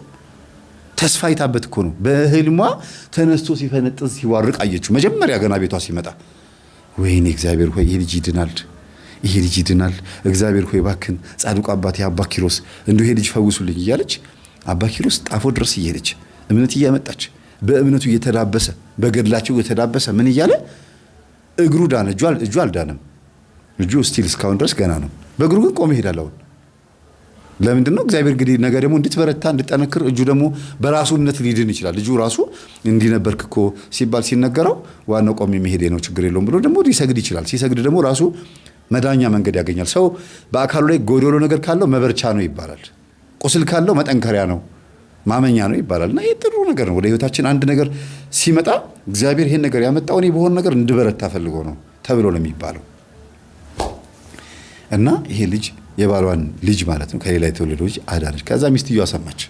ያቺ ጥላው ሄደችው አረብ ሀገር ያለችው ልጅሽ ዳነ እኮ እንዴት ማንጋ የቀድሞ ሚስቱ ጋር ሄዶ ጸበል እያደረገችበት እንደዚህ ጸበል ቦታ እየወሰደች እምነት እየቀባችው ዳነ ሲባል የቀድሞ ሚስቱ እንዴት ማለት የኔ ልጅ ነው እሷ የምታሳድገው የኔ ልጅ ነው እሷ ጸበል እምነት የምታደርገው ወይኔ ጌታ ሆይ ምንድን ነው እንዴት ሊሆን ቻለ ብላ የኛውን ትምህርት ማዳመጥ ጀመረች። አረብ ሀገር ያለችው እዛ አረቦቹ ፊት ደግሞ እንደገና ስትሰግድ ምን ስትል አይሆንም እኔ ነኝ ሽባ ያረኩት እግሩን ያሰለልኩት እኔ ነኝ ብሎ ደግሞ የሚስትየዋ መንፈስ አይሆንም። ከዛ በአረብኛ እነሱ ይጫጫዋሉ። ምንድነው እሱ ታመመች ተብሎ ደግሞ እንደገና ልትጠረዝ ሲባል ጊዜ ወደ ልቧ ስትመለስ ኖ ብላ ታሪኩን ተናገረች። ልጄ እንደዚህ ሆኖ ጸበል ሲወስዱት ሲጠመቅ እንደዚህ አንቺ ነሽ ማን ነው ዳነ ተባለ። የቀደሙ የባለቤቴ የቀድሞ ሚስቱ ልጄን አዳነችልኝ። በዛ የተነሳ እኔ ላይ ያለው ደግሞ ተናደደ እና ያልኩትን ንገሩኝ ብላቸው እኔ ነኝ ያሰርኩት እኔ ነኝ የበላሁት ልጄን ነው እኮ የምትይው አሏት። እኔ ውስጥ ያለ የቡዳ መንፈስ ነው። እነሱ ሲሂር ነው መሰለኝ የሚሉት። አይኔ ነሐስ ነው ሲሂር አይኔ ነሐስ ነው ሲሂርማ እንትን መተት ነው አይኔ ነሐስ የሚሉት መሰለኝና ብቻ ይሄ የቡዳ መንፈስ እንደሆነ ስትነግራቸው በጣም ደነገጡና ይሄንን ጸበል እንፈልገዋለን አሉ። እነሱም በቤተሰባቸው ችግር አለባቸው ለካ ይሄንን የምትይውን ነገር እንዲመጣልን እንፈልጋለን። የአባታችን የአቡነ ኪሮስን እምነት ለማስመጣት እንዴት እንደቸኮሉ በ3 ሳምንት ነው ምናምን ውስጥ መጣላቸው። በሰው ተደርጎ እምነት መጣላቸው። እነሱም ይጠቀሙታል። ምንም የተፈጠረ ነገር የለም። በእርግጥ መጣላቸው፣ ተቀበሉት፣ ተጠቀሙት። ግን እሷ አልቆየችም። ልጇን ለማየት ኢትዮጵያ መጣች። ያ ሁሉ ዓመት እየሰራች የሚገርማችሁ ልጁ 6 ዓመት እስኪሆን ድረስ 7 ዓመት ነው 6 ዓመት እስኪሆን ድረስ እየሰራችበት ማነው ልጇን እያሳደገች 5 ሳንቲም ዲፖዚት አላስቀመጠችም። ለምን? የቡዳ መንፈስ በልቷታል። መሬት ግዙልኝ ብላ ስትልክ ላጥ ያደርጉታል አለ እየተባለች የሆነ ነገር አድርጉልኝ ስትል ምንም ብሩ የለም። አይሽ የቡዳ መንፈስ በደንብ ሲገባት ልጅቷ መጣች ቢሮ። መምህር ያደረከው በሙሉ ሰምቻለሁ እኔ አይደለሁም አልኳት። እኔን ደግሞ ቀጥል አለችና አሁን እሷ ላይ ያለሁት ማለት ነው። የእሷን ህይወት ደግሞ ወደ መስመር ለማስተካከል እንዴት ስትሉኝ አልፈልግህም ተፋተናል ብሎ የተለያዩት ከዛችኛው ጋር። ስለዚህ እዚህ ጋር ደግሞ ሌላ ህይወት መስርቷል። ከዛ እሱን ምረጥ ስንለው አይ እኔ ወደ ቀድሞ ሚስቴ መግባት የምፈልገው እሷ በጣም አስቀይማኝ አናዳኝ አካል ጉዳተኛ የሆነ ልጅ ጠላብኝ ነው ሄደችው። ስለዚህ ያለኝ አማራጭ ወደዚህኛው መግባት ነው። እኔ ይሄን ህይወት መቀጠል እንፈልገው አለ። እኔ በዚህ ምንም ችግር የለብኝም። እኔ ራሴ ብዙ ላይፍ የለመድኩ ሰው ስለሆንኩኝ እኔ አሁን ይሄን አልጓጓም። እንደምታይ መምህር ሌላ ማግባት የምችልበት እድሜ ነው አለችኝ። አዎ ገና ነሽ አልኳት። 40 ዓመቷ ነው ገና ነች። በእርግጥ ለመውለድም ሆነ ለምንም ገና ነች። ምንም ችግር የለውም። ግን እሷ ራሷን የምታይበት መንገድ 20 ዓመትና 28 ዓመት 25 ዓመት ልጅ ሆነች እንደሆነች አጋር የምታስበውና ገና ነኝ የምትይው ነገር ማግባት ይችላል ማለትሽ ከሆነ አዎ ግን ገና ነኝና ብዙ ገና ብቆይም ችግር የለውም እንዳትይ አልኳት። እና አሁን ጸበል ቦታ ነች ያለችው እሷ ላይ ነው ትኩረት እያደረኩ ያለሁት። ገና የጸዳ ነገር የለም። ምክንያቱም የቤተሰብ የዛር መንፈስ ነው በልቼዋለሁ የሚለው ልጁን እና ልጇን አካል ጉዳተኛ ያደረገው እሱ እንደሆነ ስታቅ የኔንም ገንዘብ የኔንም እጅ አካል ጉዳተኛ ስንኩል ያደረገኝ ይሄ ነው እያለች አረቦቹ ነይ ይሏታል። አልመጣም ትላለች። ጸበል ስትገባ ነይ ስንላት አትሰማም ይላል። እንዴ ነይ የሚሏት ለስራ ነው የሚመስላት። እሷ እንደዚህ ብለሽ ለፍልፈሻል ሲሏት አረ መምህር ምንድነው ስትለኝ ጊዜ እነሱም እንግዲህ ጉልበትሽን ለመበዝበዝ ያደረጉት መተት አለ። የአረብ መተት ብለሽ ጸልይ ስገጂ አልኳት። ለመጀመሪያ ጊዜ ስግደት የጀመረችው ይሄንን በማለት ነው። ከአረብ ሀገር የመጣ መንፈስ የአረቦቹ የነዛ ያሰሪዎቼ የማዳሚ ሰይጣን ታሰር ስትለው ጊዜ እዛ ሴትዮዋ ቀውጢ በቃ። ስለዚህ እነሱም ያደረጉባት እንዳትሄድባቸው ያደረጉባት ነገር ነበረ ማለት ነውና ጉልበቷን ሲበዘብዙ የኖሩት በነፃ ነው ማለት ይቻላል። ገንዘብ ቢሰጧትም ግን ከዛ በላይ ነው የምትሰራው ልጅቷ። ብቻዋን 3 ፎቅ ስንት ስራ አለ፣ ምንጣፍ አለ፣ አልጋ አለ፣ ምን አለ፣ ምግብ አለ፣ ቤተሰብ ብዙ ነው። ግን ብቻዋን እንደ ባሪያ እንደ ከብት ነው የምትሰራው። በቃ እንዴት ነው እንደዚህ መሆነው ብላ ጠይቃ እንኳን አታውቅም። ለምንድን ነው እንደዚህ መሆነው ግን ኧረ እኔ እኮ እንደዚህ መብዛት የለበትም እኔ እኮ ልሞት ነው ማለት አለባት አይደል እንዴ? ወደ ራሳችሁ መለስ ማለት አለባችሁ። ተይዛ ነው በአረቦቹ መተት ተይዛ ነው። ይሄንን በዚህ እናቆመው። ለምን ገና ያላለቀ ጉዳይ ስለሆነ ነው። ወደዚህ ስንመጣ ግን ባልና ሚስት አብረውን ያሉት ልጁ ይላላካቸዋል። ትምህርት ቤት ገብተዋል። ገና ኬጂ እንግዲህ ኬጂ 1 መግባት ያለባቸው ወይም ነርሰሪ ነው የሚባለው የመጀመሪያው ነርሰሪ መግባት ያለባቸው የመጀመሪያ ኬጂ ተማሪዎች ነርሰሪ ነው አይደል? አዎ ነርሰሪ መግባት ያለባቸው በስንት ዓመታቸው? በ3 ዓመት አሁን ባለው በ4 ዓመት ነው አይደል? ልጁን 7 ዓመት ሆኖታልና ያለ እድሜው ስለሆነ ሞራሉ ቢነካም ግን ህፃን ልጅ ነው ችግር የለውም። ዝም ብሎ ውሎ እንዲመጣ እየተደረገ ነውና ብቻ እግዚአብሔር ይመስገን። የቡዳ መንፈስ ወደሚለው ልምጣ። ልጅቷ አይኗ ያርገበግባት የነበረው ይሄንን ጸሎት ከጀመረች በኋላ ስግደቱን የአባቷ የእናቷ መንፈስ ከተያዘ በኋላ አይኗ ተርገብግቦ ያውቅም እስኪናፍቃት ድረስ። እንግዲህ አይሊድ ትዊች የሚባለው ወይም ደግሞ ምንድነው የአይን መርገብገብ የሚባለው የሆነ እንግዳ ላይ ነው ምናምን ሲል የነበረው መጨረሻ ላይ ልጅቷ ጮኸች። ራሷ እቺ ባለ ታሪካችን እኔን የምታውቀኝ ተማሪዋ ማለት ነው። እሷ ጸበል ቦታ ላይ ሰው ምንድነው ልትጠይቅ ነው። አዎ በእናቴ ምክንያት የተዋወቅኳት ጸበልተኛ ነበረች እና ለእሷ እስቲ ዓመት በዓል ነው እንቁጣጣሽ ነው በማግስቱ ዶሮ ወጥ ልውሰድላት ብላ ስትሄድ እንኪ ጸበል ጠጭ ትላታለች። እሺ ብላ እሷ ዶሮ ወጥ እየበላች እሷ ደግሞ ጸበሉን ላፍ ስታደርገው ዘረራት ወደኋላ። እንግዲህ እንዴት ቀኗ ደርሶ ነው። ቀኑ ሲታይ የአባታችን የአቡነ ኪሮስ ቀን ነው፣ የተወለደችበት ቀን ነው። በጣም ነው የምትወዳቸው። በጣም ገረማት። ምን ብዬ ለፈለፍኩ ስትል ልገባባት ስለማመድ ነቃችብኝ። ቅድም መጀመሪያ ያልኳችሁ ነገር ይሄ ነገርማ ሊገባ ልምምድ ነው አላልኳችሁም? ገና ስጀምር ልገባባት ስለማመድ ነቃችብኝ። አይኗን በጣም ብሊንክ አረገው ነበር፣ እንዲርገበገብ አረገው ነበረ። አይኗን እንዲርገበገብ ማድረገው ኦኬ ዛሬ እንግዳ ላይ ነው አዲስ ነገር ላይ ነው ብላ ስታስብ አዲስ ነገር ላመጣባት ነበር። ግን አይ ይሄ ነገር ግን እኮ እንደዚህ ይባላል እንጂ ውሸት ሊሆን ይችላል ብላ ስትጠራጠረኝ አይ ከተጠራጠረችኝም አላሳያትም ይላል። ካመነች ነው ማሳያት ይላል። እንደገናም ያርገበግባል፣ ይሞክራል። አይኗ ላይ እኮ አለ። ግን ምንድነው የፈለገው? እሱ መግባት አይደለም ወደ እሷ ወደ ልቧ ወደ ነሷ መግባት ነው የፈለገው እንጂ ስጋዋ ላይ አይኗ ላይ አለ። ያየችውን ነገር ማበላሸት ምናምን ችሏል።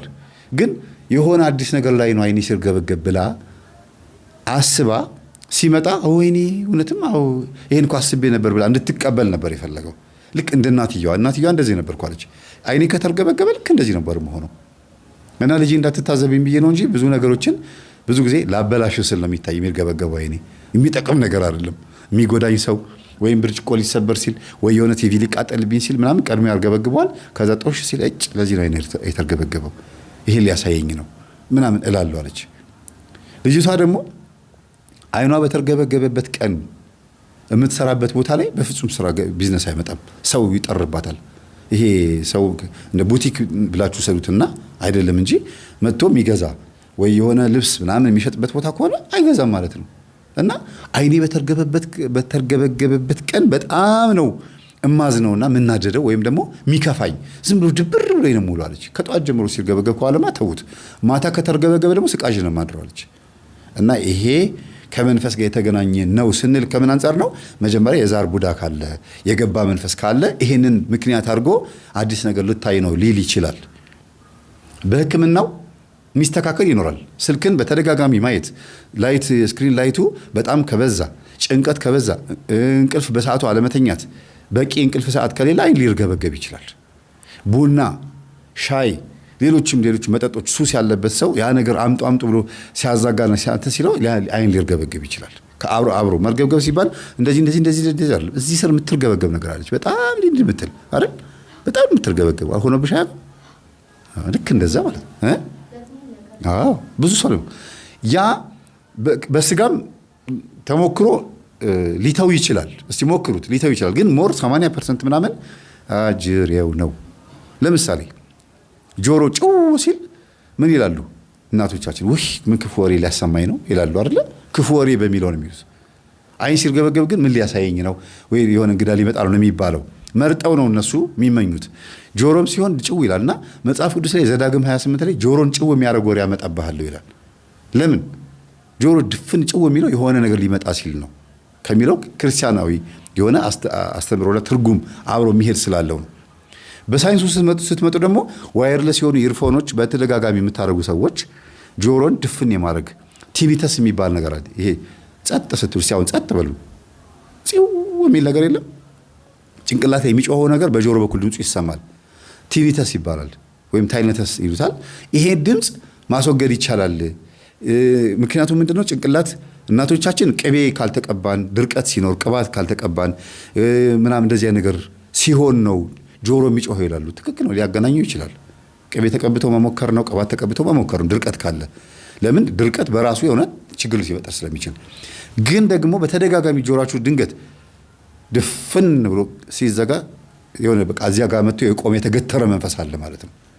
በስመ አብ ወወልድ ወመንፈስ ቅዱስ ክፎሬ ከኔ ራቅ ክፎሬ ከኔ ራቅ ትላላችሁ አይደለም? እና በሁሉም አንግል ማየቱ ጥሩ ነው ብዬ አስባለሁ። መጽሐፍ ቅዱስም ስለሚደግፈን ማለት ነው። በሌላ በኩል ደግሞ ይሄ ኤሌክትሮኒክሱን በተደጋጋሚ በተለይ ዋየርለስ የሆነውን የቻርጅ የሚሆነውን አዲሱ የመጣውን አይፖድ እንትን የሚባለውን ኢርፎን ትንንሹን ማለት ነው። እሱ ስትጠቀሙ በጣም ረጅም ሰዓት የምትጠቀሙ ከሆነ የመጉዳት ፍሪኩዌንሲው ጆሮ ውስጥ ገብቶ ነርቮችን የማበላሸት አቅም አለው ተብሏል። ስለዚህ ባለገመዱን መጠቀም ይሻላል። ባለገመዱ ምንም አይነት ጉዳት የለውም ሲሉ ነበር። ምናልባት እንግዲህ የነጋዴዎች አንዱን ገበያ የመቀማማትም ሊሆን ይችላል። ግን ጉዳቱን የምታውቁት እናንተ ናችሁ። ለምሳሌ ጳውሎስ ኞኞ የሚባለው ጋዜጠኛ ምን አሉት? አረ እባክህን የስፖንጅ ፍራሽ እኮ ካንሰር ያመጣል አሉ ብለው ሲሉት አረ ይሄ የሳር ፍራሽ ነጋዴ ወሬ ነው አሉ ይባላል። እና አንዳንዴ አንዱን ለመጉዳት ነው። ሰሞኑን አሁን 15 ቀን ውሃ ይጠፋል እየተባለ ነው አይደል? ዛሬ ነው የተጀመረው። ከትናንትና ማታ ጀምሮ ለ15 ቀን ያክል አዲስ አበባ ላይ በተወሰኑ ክፍለ ከተሞች ውሃ ይጠፋል ተብሏል። እኛም ይኸው እየተዘጋጀን ያለ ነው ውሃ እንግዲህ ወደ ቤት ለመውሰድ እና ምንድነው ቲክቶክ ላይ የምንሰማው አንዳንድ ነገሮች አንዳንድ የመንግስት ባለስልጣናት ትልቅ የውሃ ፋብሪካ ስለከፈቱ የእነሱ ፋብሪካ ለማስተዋወቅ ሰው ውሃ እንዲገዛ ነው፣ ብዙ ገበያ እንዲኖር ነው ደግሞ ተባለ። ስለዚህ እዚህ ጋር ገንዳ ሊታጠብ ነው፣ የውሃ ገንዳ ሊታጠብ ነው፣ ውሃ ይጠፋል ሲባል በሌላ በኩል ደግሞ ተጠቃሚ የሚሆን ነገር እንዳለም ደግሞ ይጠረጠራል ነው። የዛሬ ስንት ዓመት እንግዲህ መለስ ዜናዊ በነበረበት ሰዓት መብራት በፈረቃ ነበረ።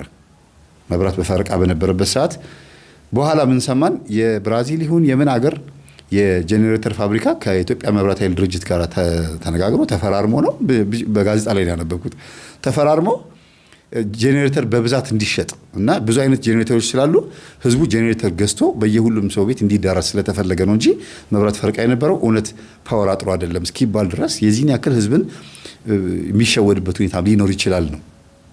እና አንዳንዴ አጅሬው ይሸውዳል ማለት ነው። እና ብቻ ወደ ዋናው ነገር ስንመጣ ሌላ ነገር ውስጥ መግባት አልፈልግም። ፖለቲካ አታናግሩኝ፣ እኔ ነኝ የተናገርኩት። ይቅርታ አድርጉልኝ መንግስቶች፣ ባለስልጣናት እንደው ይባላል ነው። ስለዚህ እዚህ ጋር ስንመጣ የቡዳን መንፈስ ከላያችን ላይ ለማስወገድ ምን ማድረግ እንዳለብን 3 ነጥብ ብቻ አስቀምጬ እንለያይ። አንደኛ የቡዳ መንፈስ መጀመሪያ መኖርና ለመኖር ማረጋገጥ አለብኝ ስትሉ ምልክቱ ምንድን ነው? ያንን ትምህርቱን በደንብ ማዳመጥ ቡዳ ምንድን ነው የሚለውን ቼክ አድርጎ በትምህርታችን ውስጥ ማየት ገብቶ በደንብ መመርመር። ቡዳ ምን ላይ ነው የሚቀመጠው? አይን ላይ ነው? ፊት ላይ ነው የሚቀመጠው? ምንን የጎዳብኝ? ምንን ያበላሸብኝ? እኔ የነካሁት ነገር በሙሉ የሚበላሽብኝ ከሆነ ችግር፣ በእርግጥ ችግር አለ፣ ቡዳ አለ። ግን ደግሞ እኔ ራሴ አባካኝና አጥፊ የሆንኩት ገንዘብ ሳገኝ ብቻ ነው ወይስ ድሃም ሆኜ አባካኝና አጥፊ ነኝ? ቼክ ማድረግ። አሟጦ መጨረሻ እስክትደርሱ ድረስ ድሃ መሆናችሁ እንኳን ራሱ አሁን አንዳንድ ሰው የሚበላው የሚጠጣው አጥቶ እንኳን ለአረቄ ሳንቲም አያጣም፣ ለሲጋራ ሳንቲም አያጣም። ምንም እኮ ሆድ ውስጥ እኮ ምግብ የለም። እስከ መጨረሻው ሰዓት ድረስ ከእናንተ ጋር ይፋለማል፣ ምንም እንዳይኖራችሁ አድርጎ። ቂምና ሳንቲም ኪሴ ውስጥ አያድርም ይላሉ አይደል ሰካራሞች። እና በዚህ ልክ እስከ መጨረሻ ድረስ ድሃ ጨርቃም አድርጎ የለበሰውን ልብስ እስከ መሸጥ፣ ነጠላ ጫማውን ሸጦ በባዶ እግሩ እስከ መሄድ የሚያደርስ ሱስ ያለበት ሰው ከባድ የቡዳ መንፈስ ያለበት ሰው ነው። ሴትም ከሆነች ልክ እንደዚሁ ሁሉ ነገሯ ምጥጥ አድርጋ ሁሉም ይከፋባታል። ጎረቤትም ራሷን በራሷ ላይ ክፉ ትሆናለች። በራስ ላይ ክፉ መሆን ማለት ራስን አለመጠበቅ፣ ለራስ አለማዘን፣ ለነፍስ አለመጨነቅ፣ ለዘላለማዊ ሕይወት አለመጨነቅ ማለት ነው። ዝም ብሎ ተስፋ የቆረጠ ራስን ስለማጥፋት ብቻ ማሰብ ማለት ነው። ይሄ በራስ መጨከን ይባላል። የዘላለም ሕይወት እንዳላስበው ቢከፋም ቢለማም ምን ሳይሻል አይቀር የሚባል ነገር አለ። ምንድን ነው? ለክፉም ለደጉም ምን ሳይሻል አይቀር ሲጻፉት እናንተ። ስለዚህ መንግስተ ሰማያትም ገነትም ቢኖርም ባይኖርም ሲኦልም ቢኖርም ባይኖርም ግን ደግ ሆኖ መኖር፣ ጾሞ ጸልዮ ሰግዶ ለአይምሮና ለህሊና ታማኝ ሆኖ መኖር ይሻላል። ቢኖርም ባይኖርም ስላችሁ እንደው የለም ብላችሁ የምታስቡ ከሆነ ኤቲስትነት ካለባችሁ ማለት ነው። መልካም ሰው ሆኖ ማለፍ እኮ ጥሩ ነው። ስምን ከመቃብር በላይ ስለሆነ ማለት ነው። ተዝረክርኮ መሞት መረሳት ነው። መሞት በአጠቃላይ መረሳት ቢሆንም ግን ስም ከመቃብር በላይ ነው። አንዳንዴ እሱ እንኳንም ሞተ የሚባል መሆን የለበትም። ኧረ ይሄን አድርጎ እኮ አረፈ እንደው ትልቅ ነገር ሰርቶ አለፈ ይባላል። የዛሬ 20 ዓመት የተተከለ ችግኝ ነው ዛሬ ዛፍ ሆኖ ለእኛ መጠለያ ሆነው። እኛ ደግሞ ችግኝ ተክለን ደግሞ ለሚቀጥሉ ትውልድ ዛፍ እንዲያገኙ ማድረግ አለብን። እና ስለ ቡዳ መንፈስ ማወቅ ነው መጀመሪያው። ሁለተኛ ደግሞ በዙሪያችን ያሉ ሰዎችን ማየት የእኔ ጠላት ማን ነው? ሰላቢም ቡዳ ስለሆነ ነው። ሰላቢ መንፈስ ምቀኛ የሆነ ሰው በእኔ ዙሪያ ማን አለ? የሚነካካብኝ ሰው፣ በእኔ ነገር የሚቀና ሰው የሆነ ነገር ስትይዙ ማለት ነው። አይ ይሄን ነገር እንደዚህ ብታደርገው ጥሩ ነበር። ሁልጊዜ ባላችሁ ነገር ላይ ኔጌቲቭ የሆነ አስተያየት ነው የሚሰጠው። ይሁን ችግር የለውም እድሜ አይኖረውም ግን ተጠቀምበት ይላሉ። አሪፍ ነው እንዴ ጥሩ ነው የገዛው ወይ ሲያምር ኧረ እኔም እንደዚህ እገዛለሁ ምናምን የሚል እኮ ቢሆን ጥሩ ነበረ። አንዳንዴ ጥሩ ቅናት ነው እኔም እገዛለሁ ማለት። ግን ያደረጋችሁት ነገር በሙሉ አይጥመውም።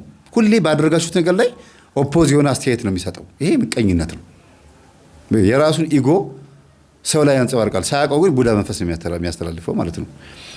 ሶስተኛ ደግሞ እንዲህ አይነት ሰው መኖሮቹን ቼክ አድርጉ ነው ይሄ። ሶስተኛ ላይ ግን ተሰብስቦና ተጠንቅቆ መኖር፣ ቡዳ መንፈስ መኖሩን ማወቅ ትችላላችሁ። እቤት ስትቀመጡ ቤት ድረስ አንኳኩቶ ይመጣሉ የቡዳ መንፈስ ያለባችሁ። የት ጠፍተሽ ነው? በእርግጥ የሚያስቡላችሁ ሰዎች ሊመጡ ይችላሉ። ግን በተደጋጋሚ ምን እንደምትበሉ ምን እንደምትጠጡ ቤታችሁ ውስጥ ያለውን ጓዳ ጎድጓዳ ምናምን ቡና ለመጠጣትም በምንም ውሏቸው ሴቶች በተለይ እንደዚህ ቤት ውስጥ በሰፈር በምትውሉበት ሰዓት እንዴት ናችሁ ቡና የለም እንዴ ብለው በየቀኑ ይመጣሉ። በየእንትኑ የምትበሉትን ስንዴ ስንት እንዳስፈጫችሁ ጤፉ ምኑ ሁሉ ነገር ኢንፎርሜሽን ማወቅ ይፈልጋሉ። መረጃው የእናንተ ቤት መረጃ እንዲኖራቸው ይፈልጋሉ። ከዛስ ምንም ባያደርጉም እንኳን ቡዳው ይበለዋል። ከዛ በኋላ የተመናመነ ከዛስ እናንተ አበድሩኝ እንድትሏቸው ይፈልጋሉ። ከነሱ ቤት እናንተም እህል እንድትበደሩና አለሁኝ አይነት ነገር ከዛ ቤት እኔም ስላበደርኳት ቤት ሁልጊዜ እገኛለሁ የማለት ነገር እና የቡዳ መንፈስ ሳያስቡትም አስበውትም በዙሪያቸው ያሉ ሰዎች ላይ ቼክ ማድረግ ያስፈልጋል። ሌላው እንደ 1 2 ብዬ 3 ብዬ ማልሰጠው ቁጥርም ማልሰጠው የቡዳ መንፈስ መኖሩን በጸበል በጾም በጸሎት በስግደት በደንብ አድርጋችሁ ወጥራችሁ ይዛችሁት ማስለፍለፍና ማነኬት ነው የመጣው መቼ ነው የበላኸኝ ወይም ደግሞ ከእናት ማህፀን ነው ወይ ብሎ ጠይቆ ማወቅ ይቻላል። ይሄ ከቁጥር ውስጥ የማይገባ ዋና ጉዳይ ነው። ይሄን ይመስላል። እህታችን እንግዲህ ጥሩ የትዳር ዘመን እንዲኖርሽ ተስፋ አደርጋለሁ። እጮኛ ጓደኛ ይዣለሁ እያለች ነው። ጊዜ ያሳካልሽ። ጥሩ ነው። ይሄ ቤተሰብ እንዲታረቅ ምክንያት ይሆንሽ አንቺ ብትሆኝም ግን የበለጠ የእናትሽ ግልጽነትና የዋህነት እንደሆነ ነው የምረዳውና እኚህ ሴትዮ እቺ እናት አሁን እንኳን ሊፕስቲክ ልትቀባ ምን ልትል የምትለብሰው ቀሚስ ማጠቃላይ የምታደርገው ነገር ለሰፈር ሰው ትንግርት ነው፣ እንቆቅልሽ ነው የሆነው። ውሽማ የተባለው ሰውዬ ያ ሚስቱ የሞተችበት ሰውዬ እንኳን አንገቱን ደፍቶ ወደ ቤቱ እስኪገባ ድረስ ነው የዘጋችሁ ማለት ነው። እና በዚህ ልክ ሰው በጣም በጣም በጣም ለውጥ ያመጣል እና ተስፋ አትቁረጡ። የማይለወጥ ነገር የለም። ሽባን እስከ ማዳን የደረሰችው ወይም ደግሞ በዚህ ልክ እምነቷ ጠንካራ የሆነው እግዚአብሔር ጸሎቷን እንደሰማላት ምልክት ነው የሰጣት። ከሷ ጋር እንደሆነ ማሳያ ነው። ይምረኝ ይሆን ስትል አዎ እምርሻለሁ ሲል ምልክት ሲያሳያት በልጁ ላይ ያሳያት ማለት ነው። ስለነበረ ሰዓት ሁሉ አምላካችን ስም የተመሰገነ ይሁን። ሰላም ነው። ዓመታት ሲለወጥ ሲመጣ አዲስ ለስጋችን ሳይሆን እናስብ ለነፍስ እድሜ ለንስሐ ለምሕረት ከሰጠን እንበል ዛሬም ነገም ጌታችን ተመስገን። እድሜ ለንስሐ ለምሕረት ከሰጠን እንበል ዛሬም ነገም ጌታችን ተመስገን። ያለፈው አለፈ ከጨለማ እንውጣ አዲስ እንድንሆን ወደሱ እንምጣ። ያለፈው አለፈ ከጨለማ እንውጣ አዲስ እንድንሆን ወደሱ እንምጣ።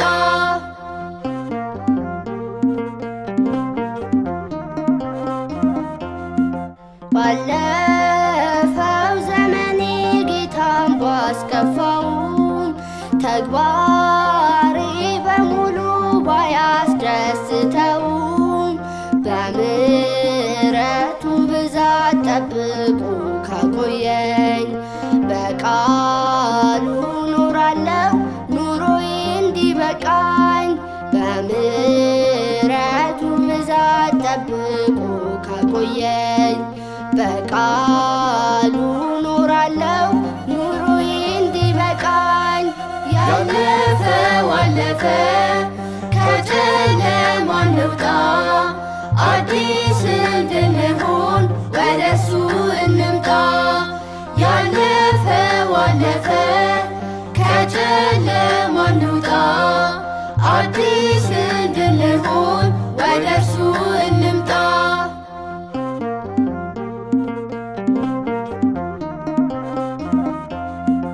ዘመን ጨምሩልኝ እንድኖር በአዲስ ብዬ ላመስግነው ጌታ ኢየሱስ። ዓመቱና ወሩን እያፈራረቀው የምህረቱን ጥግ ያሳየናል ይኸው። ዓመቱና ወሩን እያፈራረቀው የምህረቱን ጥግ ያሳየናል ይኸው። ያለፈው አለፈ ከጨለማ እንውጣ አዲስ እንድንሆን ወደ እርሱ እንምጣ። ያለፈው አለፈ ከጨለማ እንውጣ አዲስ እንድንሆን ወደ እርሱ እንምጣ።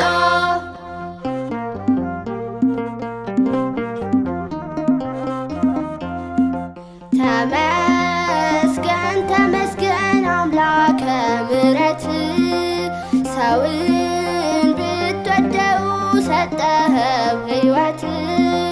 ለዓመቱ አድርሰን በሰላም በፍቅር ስራህን አድንቀን እንድንመሰክር። ለዓመቱ አድርሰን በሰላም በፍቅር ስራህን አድንቀን እንድንመሰክር። ያለፈው አለፈ ከጨለማ እንውጣ አዲስ እንድንሆን ወደ እርሱ እንምጣ። ያለፈው አለፈ ከጨለማ እንውጣ አዲስ እንድንሆን ወደ እርሱ